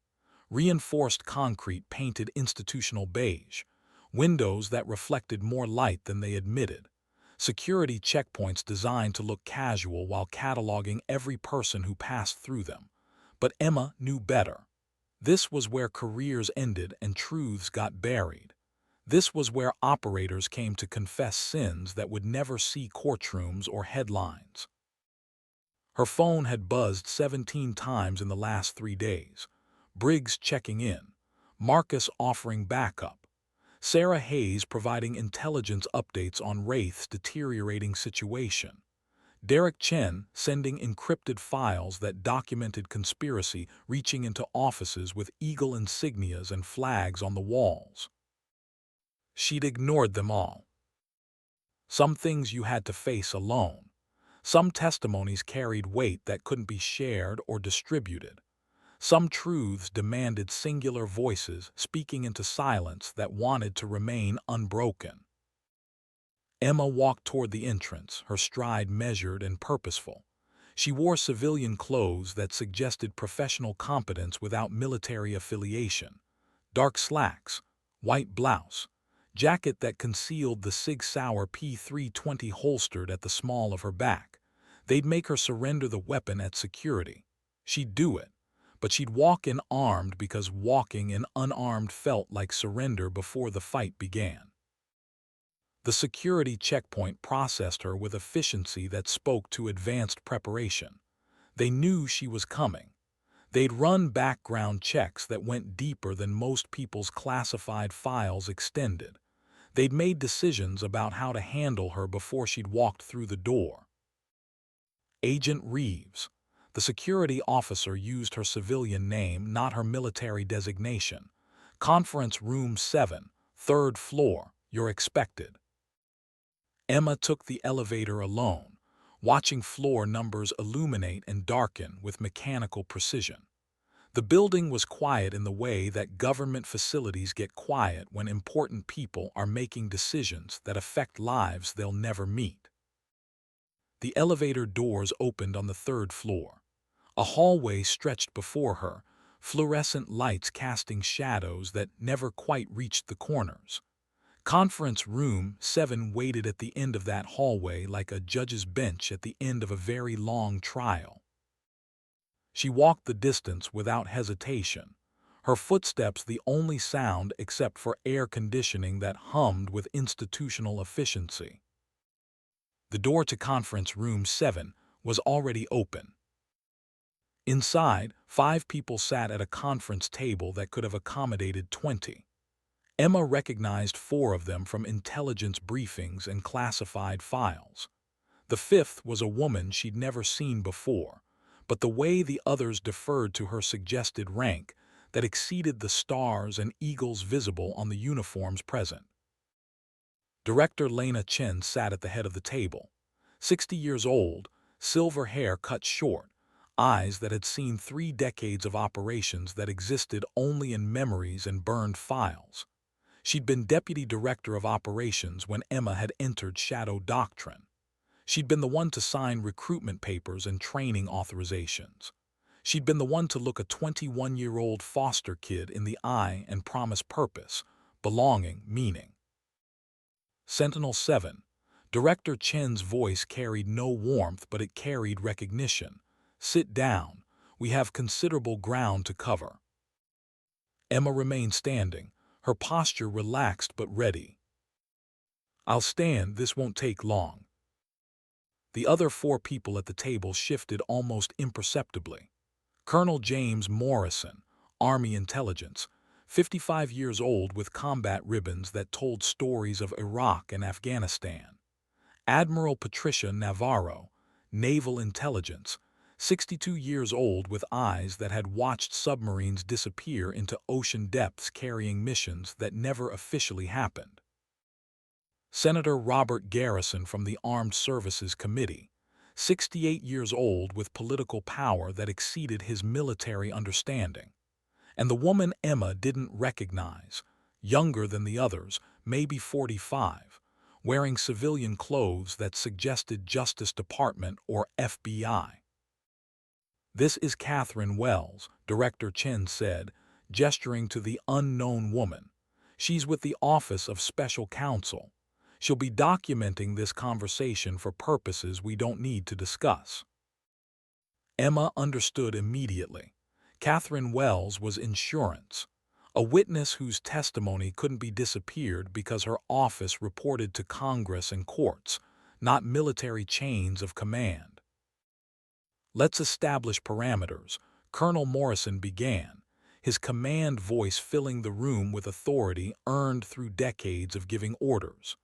You transmitted classified files to media organizations, congressional offices, and international bodies. That constitutes multiple violations of national security law. I transmitted evidence of war crimes to appropriate oversight authorities, Emma responded, her voice calm and factual. That constitutes fulfilling my oath to defend the Constitution against enemies foreign and domestic. Senator Garrison leaned forward, his political instincts recognizing dangerous territory. Those files contained information about ongoing operations. You've compromised national security interests across multiple continents. Those files documented illegal killings of American citizens. Emma's voice remained steady, but steel entered her tone. I compromised criminal operations, not national security. There's a difference some people seem to have forgotten. Admiral Navarro adjusted reading glasses and consulted documents spread before her. Operation Nightfall was classified at levels that exceed your clearance even as Sentinel-7. How did you obtain documentation? I lived through it. Emma's response was simple, direct, devastating. I watched 11 people die because someone decided secrets were worth more than lives. I kept records because I knew someday someone would try to claim it never happened. Director Chen remained silent, watching Emma with eyes that revealed nothing except attention. The real question, Colonel Morrison continued, his tactical mind searching for leverage, is what you want. Immunity, witness protection, money. Emma's response came without hesitation. I want Operation Nightfall declassified. I want the people who ordered it investigated. I want the system that created it dismantled. And I want the 12 survivors who are still alive to know they can stop running. Senator Garrison's expression shifted from confrontational to calculating. That's a substantial request list. What are you offering in exchange? The truth. Emma pulled a data drive from her jacket pocket and placed it on the table with the gentle precision of someone laying down a winning hand. Everything Wraith collected over 25 years. Everything Shadow Doctrine documented. Everything that proves Operation Nightfall wasn't an isolated incident, but part of a pattern going back decades. The room went silent. 5 pairs of eyes focused on the small device that contained enough information to destroy careers, end political ambitions, and potentially bring down an entire covert infrastructure. Catherine Wells spoke for the first time, her voice carrying the careful neutrality of someone trained to document without judging. For the record, you're offering to trade classified information in exchange for institutional reform and protection for Shadow Doctrine survivors. I'm offering to prevent the next Operation Nightfall, Emma corrected. The information on that drive goes public in 48 hours unless I enter a specific code. If something happens to me, if I disappear, if I have an unfortunate accident, the world learns everything. Consider it insurance against short-term thinking. Director Chen finally spoke, her voice carrying weight that made everyone else at the table pay attention. You've put considerable thought into this approach. I had 6 years to think about it while hiding from people who wanted to ensure my silence permanently. Emma met the director's eyes without flinching. 6 years of wondering if the next knock on the door would be federal agents or assassins. 6 years of knowing that the same government I swore to defend was actively trying to kill me. The accusation hung in the air like smoke from a gun barrel, acrid and impossible to ignore. Colonel Morrison's jaw tightened, decades of military discipline warring with the desire to defend institutional honor. The government doesn't assassinate American citizens. Tell that to the 11 people who died in Operation Nightfall. Emma's voice remained calm, but her words cut like surgical steel. Tell that to the 6 Shadow Doctrine survivors who died in the last 72 hours while Wraith's network was collapsing. Tell that to the families who were told their loved ones died in training accidents or overseas deployments when the truth is they were killed to protect secrets. Senator Garrison consulted his tablet, reading intelligence reports that had been updating in real time. Speaking of Wraith, our people have him contained in a facility in Poland. The Polish government is being cooperative. We can have him on American soil within 24 hours. Emma's expression didn't change, but something in her eyes suggested she'd expected this development. And then what? Public trial where he testifies about everything, or private interrogation followed by unfortunate suicide before he can talk. That's offensive, Admiral Navarro said, her command presence radiating indignation. We don't operate that way. You operated exactly that way during Operation Nightfall. Emma's response was matter-of-fact, delivered without emotion or accusation, just statement of observable reality. You'll forgive me if I don't take institutional reassurances at face value. Catherine Wells continued documenting the exchange, her fingers moving across her tablet with practiced efficiency. Her presence changed the dynamic. Everything said here would exist in official record beyond military control. Director Chen stood, walking to the window that overlooked pine forests where Special Forces operators trained for missions they couldn't discuss with anyone who lacked appropriate clearances. I recruited you into Shadow Doctrine when you were 21 years old. You'd been through 6 foster homes. You'd aged out of the system with no family, no support, no prospects except military service or minimum wage jobs that led nowhere. Emma remained silent, listening to history being recounted by someone who'd helped write it. I told you Shadow Doctrine would give you purpose. I told you you'd serve your country in ways that mattered. I told you you'd be part of something bigger than yourself. Director Chen turned from the window, her expression revealing something that might have been regret or might have been calculation. I didn't tell you that purpose came with a price. That service meant becoming a target. That being part of something bigger meant losing pieces of yourself until you couldn't remember who you were before the training started. You told me enough. Emma's voice carried no bitterness, just acknowledgement of choices made by a younger version of herself. I knew what I was signing up for. I just didn't know my own government would decide I was expendable when my service became inconvenient. The room absorbed the accusation in silence broken only by air conditioning, and Catherine Wells's fingers on her tablet. Colonel Morrison cleared his throat, military efficiency reasserting itself. Let's discuss practical matters. You want Operation Nightfall declassified. That requires review processes that take months, possibly years, congressional oversight, court approvals, interagency coordination. Then start the processes. Emma's response was simple and direct. I'm not interested in excuses about bureaucracy. I'm interested in accountability.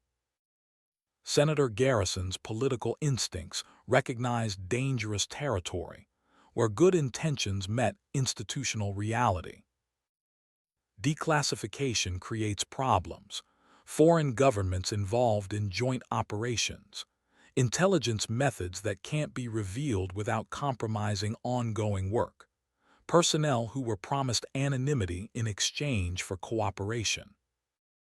Personnel who committed war crimes while hiding behind classification stamps. Emma's voice remained steady. I'm sympathetic to legitimate security concerns. I'm not sympathetic to using national security as cover for criminal activity. Admiral Navarro consulted her documents again, tactical mind searching for compromise positions.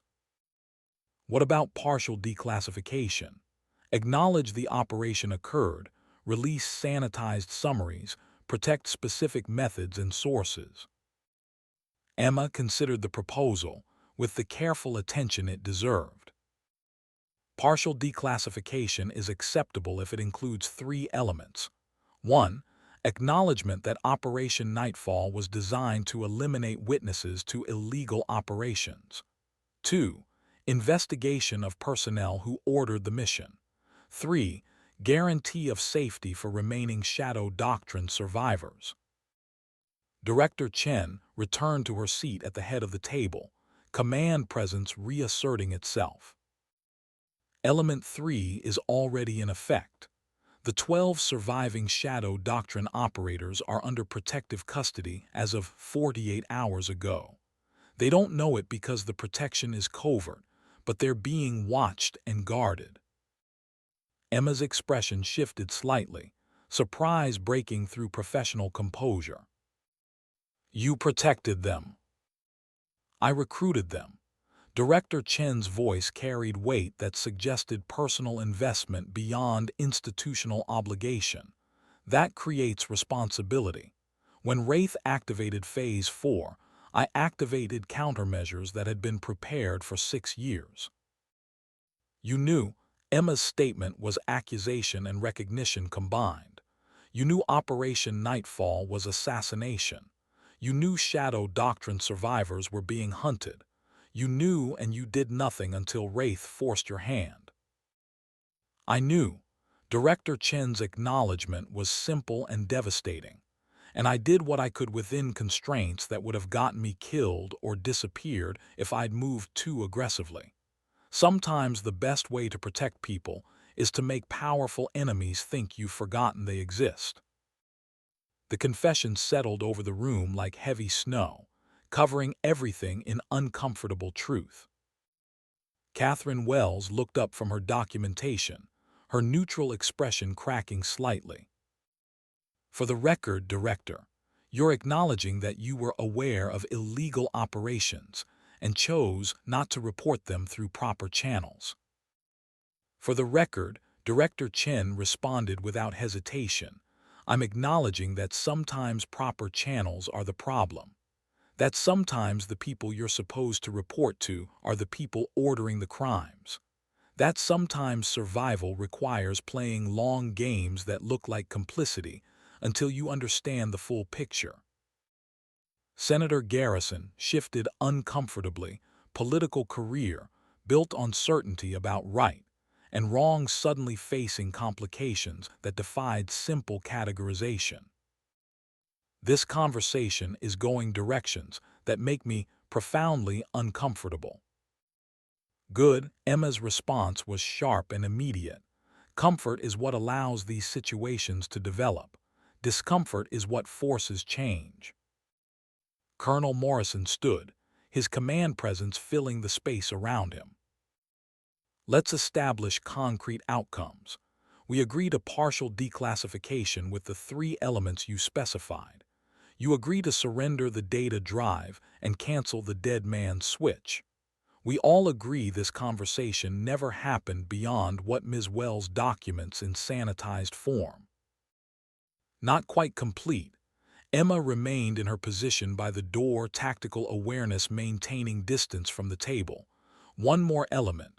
Wraith gets a trial, public, transparent, with full opportunity to testify about everything he knows. The room erupted in simultaneous objections. Political concerns from Senator Garrison, security worries from Admiral Navarro, institutional resistance from Colonel Morrison. Director Chen's voice cut through the objections with command authority that exceeded any rank present. Quiet. The room fell silent. She's right. Wraith gets a trial. Public, transparent, complete. Director Chen looked around the table, her gaze holding each person in turn, because the alternative is proving her point. If we disappear him or stage an accident, we confirm everything she's accused us of. We become the enemy we claim to fight. That's institutional suicide, Senator Garrison protested, his political instincts recognizing career-ending scenarios. Everything he knows, everything he testifies to, it'll destroy careers and agencies and programs that have nothing to do with Operation Nightfall. Then maybe those careers and agencies and programs deserve to be destroyed. Director Chen's response carried finality that ended debate. Maybe we've been protecting the wrong things for the wrong reasons for too long. The silence that followed was different from previous silences. This one carried weight of decisions made and accepted. This one marked transitions from what had been to what would be.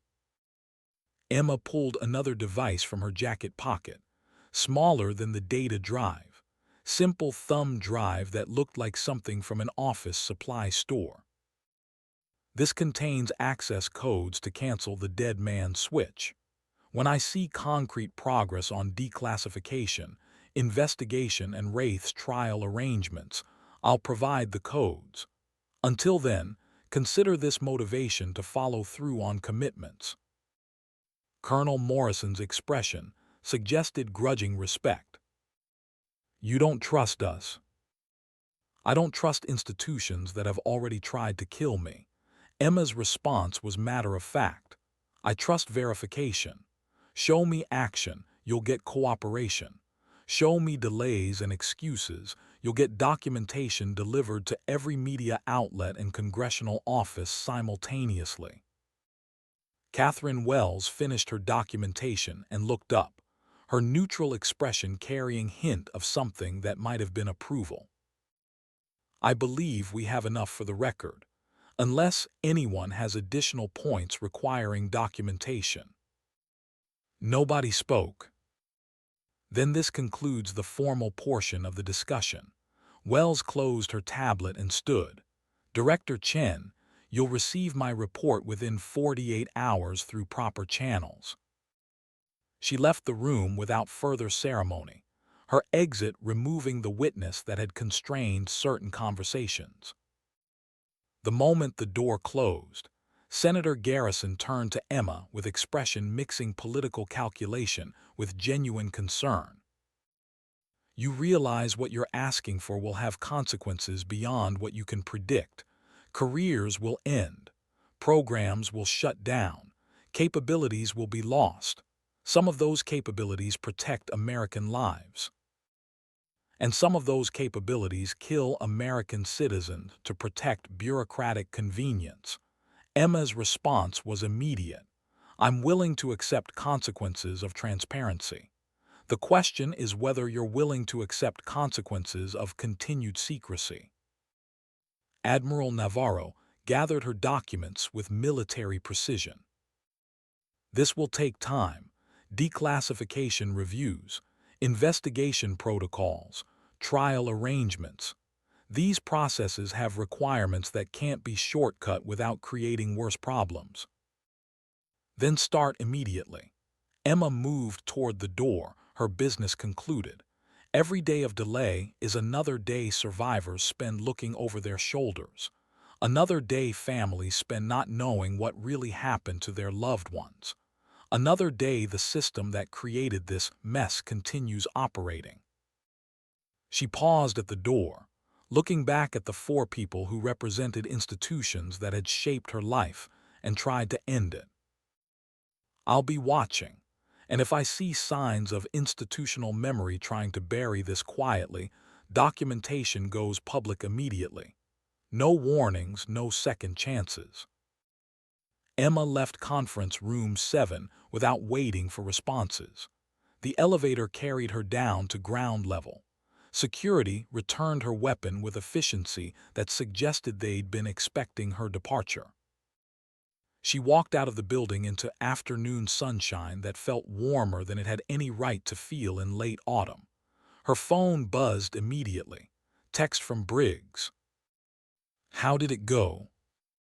She typed a response with thumbs that had forgotten how to trust easy victories. We'll see, watch the news.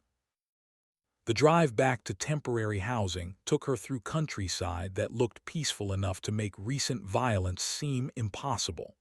Small farms, churches with parking lots that suggested Sunday attendance in the dozens rather than hundreds, towns with populations measured in hundreds rather than thousands. This was the America worth protecting, not the institutions in concrete buildings, not the agencies with classified budgets, not the programs that operated in shadows and eliminated inconvenient witnesses, but the country that existed outside those shadows, the people who went to work and raised families and never knew about operations that killed in their name. Emma's phone buzzed again, unknown number. She almost ignored it, but recognition made her answer. Student, Wraith's voice carried across encrypted connection with the clarity of someone who had nothing left to lose. I hear you've been busy making deals with people who can't be trusted. Teacher, Emma's response was calm despite elevated heart rate. I hear you've been busy getting caught by people you spent 25 years avoiding. Pride before destruction. Wraith's voice carried something that might have been amusement or might have been resignation. You tried to warn me. I didn't listen. You never listened. You taught, but you never learned. Emma pulled into a rest stop, wanting to focus on conversation without distraction of highway driving. That was always your weakness. And yours was compassion. Wraith's voice carried certainty that suggested deeply held beliefs. You think these people will honor their commitments. You think institutions change because one operator threatens embarrassment. Emma was quiet for several seconds, considering answer that deserved honesty. I think people change when the cost of not changing exceeds the cost of transformation. I think institutions are just collections of people making choices. I think enough pressure in the right places creates cracks in walls that look unbreakable. Philosophy from someone who should know better. Wraith's voice carried weight of experience and disappointment. I taught you tactics, strategy, survival skills. I didn't teach you naive hope. You taught me to survive. Emma's response was immediate and certain. I learned on my own that survival without purpose is just slower death. I learned that some things are worth dying for because they make life worth living. The connection went silent for several seconds. When Wraith spoke again, his voice carried different quality. Quieter, more personal. They're going to put me on trial, public spectacle, media circus, everything I know exposed for entertainment value. You earned it. Emma's response was honest but not cruel. You spent 6 years planning to kill people who trusted you. You activated protocols that would have murdered 12 operators and their families. You get the trial you deserve. Will you testify? The question hung between them across encrypted connection, carrying weight of choices made and relationships broken. Emma considered answer carefully. Only if they ask me. Only if it helps achieve the outcome I negotiated. I'm not interested in revenge. I'm interested in preventing the next Operation Nightfall. Mercy from the student who refused to become what the teacher demanded. Wraith's voice carried something that might have been respect. I taught you to be perfect. You chose to be better. History will probably prove you right. History will remember both of us as footnotes. Emma's response was matter of fact. The question is whether the footnote reads as cautionary tale or turning point. The connection ended without goodbye, without closure, without resolution. Just silence that marked end of conversation between people who had shaped each other and were now moving in different directions. Emma sat in the rest stop parking lot for 10 minutes, watching highway traffic flow past with mechanical indifference. Cars full of people who didn't know about Shadow Doctrine or Operation Nightfall, or the war fought in shadows to determine whether truth mattered more than convenience. Her phone buzzed, text from Director Chen. Process initiated. Declassification review underway. Investigation team assembled. Trial preparation beginning. First progress report in 2 weeks. Emma read the message twice, searching for subtext and finding only straightforward communication. She typed response. Codes released when progress is verified, not before. She started her vehicle and returned to highway, merging into traffic that carried her toward uncertain future. The data drive remained in her possession. The codes remained in her memory. The dead man's switch remained active. Trust but verify had been a Cold War principle. It remained valid in wars fought without clear enemies or defined battlefields. 6 weeks later, Emma sat in a diner in Montana, reading news coverage on her tablet while breakfast grew cold on the plate before her. The headlines told stories she'd been waiting to see. Classified Operation DCLSSAFID, Shadow Doctrine exposed. Pentagon confirms illegal black OPS program. Congressional investigation launched into Operation Nightfall. Former operators granted immunity, protection. The articles contained details she recognized, sanitized but substantial, enough truth to force accountability without compromising legitimate security, enough exposure to prevent easy cover-up without destroying necessary capabilities. Her phone buzzed, number she recognized. Sentinel-7, this is Sentinel-2. James Keller's voice carried emotion he was trying to control. I just got contacted by federal agents. They told me I'm under protection. They told me Operation Nightfall is being investigated. They told me I can stop running. His voice broke slightly on the last words. You did this. You made this happen. Emma's response was quiet. We all did this. Everyone who survived. Everyone who refused to disappear quietly, everyone who kept evidence and maintained hope. Thank you, 2 words that carried weight of 6 years of fear and hiding. Emma ended the call and returned to her breakfast, appetite suddenly returning. The coffee was still hot, the eggs were still edible, the world was still complicated, but today felt different. Today felt like maybe the long game had been worth playing. Her tablet buzzed with news alert. Wraith trial date set. Former black OPS commander to face public testimony. She read the article, Federal Court in Virginia, open proceedings, media access granted, full transparency mandated, 6 months of preparation before trial began. 6 months for powerful people to try preventing testimony. 6 months for institutional pressure to build. 6 months for accidents to happen and witnesses to disappear. Emma opened encrypted application on her tablet and entered command sequence. The dead man switch extended its countdown by 6 months.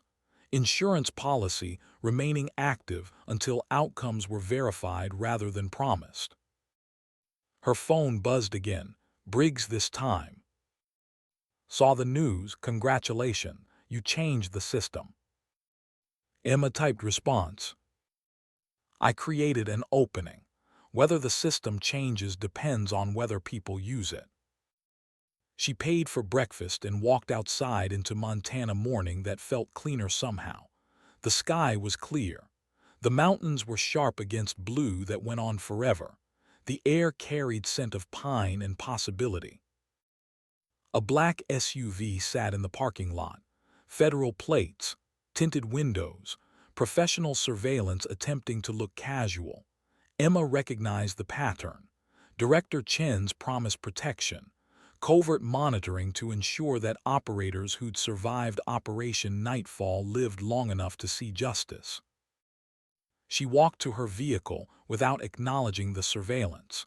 Some protections worked better when nobody admitted they existed. The drive took her through landscape that had witnessed American history since before there was America to have history. Native American territories marked with signs that acknowledged original inhabitants. Ghost towns from gold rush days when optimism exceeded reality. National forests that had been protected when someone decided some things mattered more than profit. The country was worth protecting, not the government, not the agencies, not the institutions, but the idea that ordinary people deserve truth from the powerful people who claim to serve them. Emma's tablet buzzed with incoming message, Catherine Wells. Office of Special Counsel has completed preliminary review. Findings support criminal investigation into Operation Nightfall authorization. Recommend appointment of special prosecutor. Formal recommendation will be submitted to Attorney General within 30 days. Progress, real, verifiable, documented by someone whose career depended on accuracy rather than institutional loyalty. Emma sent response. Appreciate the update. Please keep me informed of significant developments. She pulled into a gas station, filling tank while watching traffic flow past. Normal people living normal lives. Families on road trips. Truckers moving freight. Retirees exploring country they'd spent lifetimes building. This was worth the risk, worth the exposure, worth the uncertainty of whether institutions would follow through on commitments. Her phone rang, Director Chin this time. Sentinel 7. Voice carried formality that suggested official communication. Trial preparation is proceeding on schedule. Wraith is cooperating with prosecutors. He's provided documentation that corroborates your evidence and extends the investigation into areas we didn't know existed. Emma processed the information, tactical mind recognizing implications. He's buying reduced sentence by expanding testimony. He's buying time by making himself too valuable to disappear quietly. Director Chen's voice carried professional appreciation for tactical thinking, smart play under the circumstances. Will it work? Depends on how much institutional pressure builds to end this quietly. Chen's honesty was refreshing in its rarity. I'm doing everything I can to ensure transparent process, but I'm one person fighting systems that have momentum and resources. Then we keep the pressure visible. Emma's mind was already calculating next moves, media attention, congressional oversight, public interest. Make it cost more to bury this than to see it through. Already underway. We've coordinated with sympathetic journalists. Congressional allies are scheduling hearings. Public interest is substantial and growing. Good, keep me updated. Emma ended the call and finished refueling. The next 6 months would determine whether this moment marked actual change or just temporary embarrassment for people who'd outlasted previous scandals. She drove north, following highway that led deeper into Montana wilderness. Cell coverage became intermittent. Towns became smaller and further apart. Population density decreased until she could drive for miles without seeing another vehicle. This was where James Keller had built new life. Small town, teaching job, daughter who thought her father had always been a teacher, normal life that Operation Nightfall had tried to prevent. Emma found the address from memory. Small house on the edge of town, well-maintained yard, swing set that suggested children, normality that had been earned through 6 years of hiding. She parked on the street, not approaching the house, just verification that protection was real, that promises were being kept, that survival was more than temporary reprieve. The black SUV that had followed her from breakfast pulled up 2 houses away. Different agents, same mission. Protection that worked by being visible enough to deter but subtle enough to not terrify. Emma's phone buzzed, text from Keller. I see you, come inside. She walked to the door, rang the bell, waited with patience earned through years of surveillance and patience. Keller opened the door, older than she remembered, beard gray now, eyes carrying weight of 6 years living in fear, but alive, present, real. Sentinel 7. He used her designation because names were complicated. Come in, coffee's ready.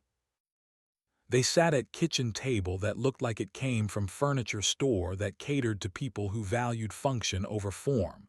The coffee was strong. The silence was comfortable. How many survived? Keller finally asked the question that mattered. 12. Emma's answer was simple. 11 died during Operation Nightfall. 6 more died when Wraith's network collapsed. 12 of us made it through everything. 12 out of 54.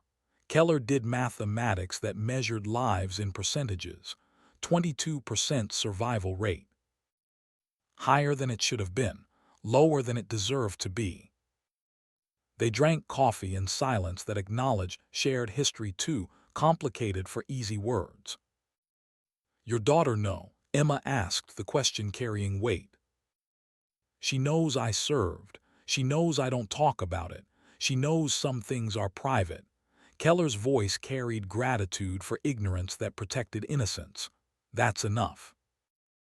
Emma agreed without saying so. Some secrets were worth keeping. Some silence protected rather than concealed. Thank you, Keller said again, words inadequate but necessary. For whatever you did, for whatever this costs you, for making it possible to stop running. Emma stood, coffee finished, visit complete. Thank you for surviving, for building this, for proving that normal life was possible after abnormal training. She left without elaborate goodbye. Some relationships existed in moments rather than continuity. The drive back took her through afternoon light that turned mountains gold and shadows purple. The surveillance SUV maintained discreet distance, protection continuing even when nobody acknowledged its presence. Emma's tablet buzzed with news update. Shadow Doctrine investigation expands. 12 former operators LOCATED and protected. The article included photos, carefully cropped to hide faces, but showing normal lives: teacher, nurse, software engineer, firefighter, counselor, accountant, people who'd been trained for impossible missions and chose instead to build impossible normalcy. 12 survivors who refused to let training define identity, who chose humanity over perfection, who proved that weapons could choose to become people. Her phone rang one final time as sunset painted sky in colors that had no names. Unknown number.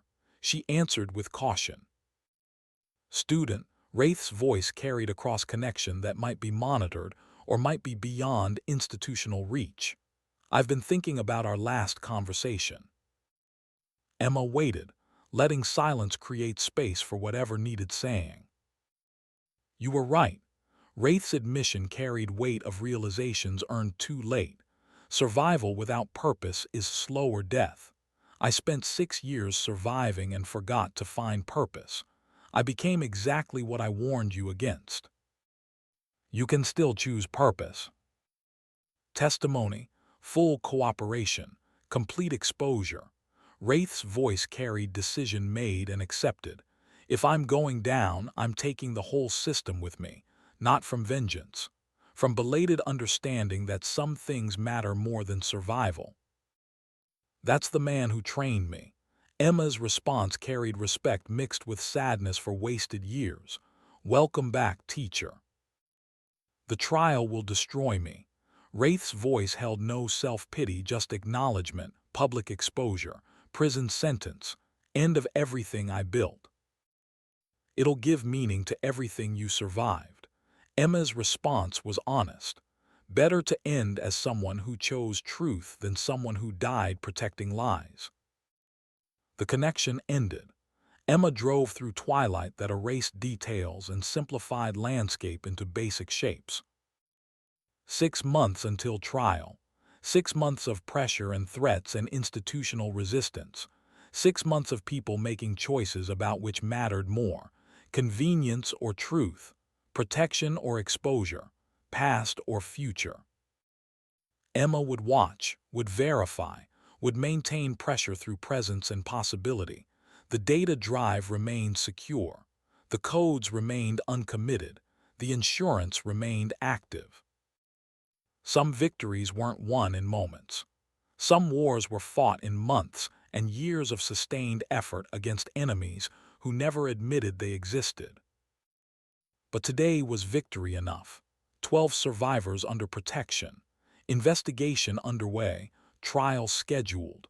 System acknowledging rather than denying. Truth emerging rather than being buried.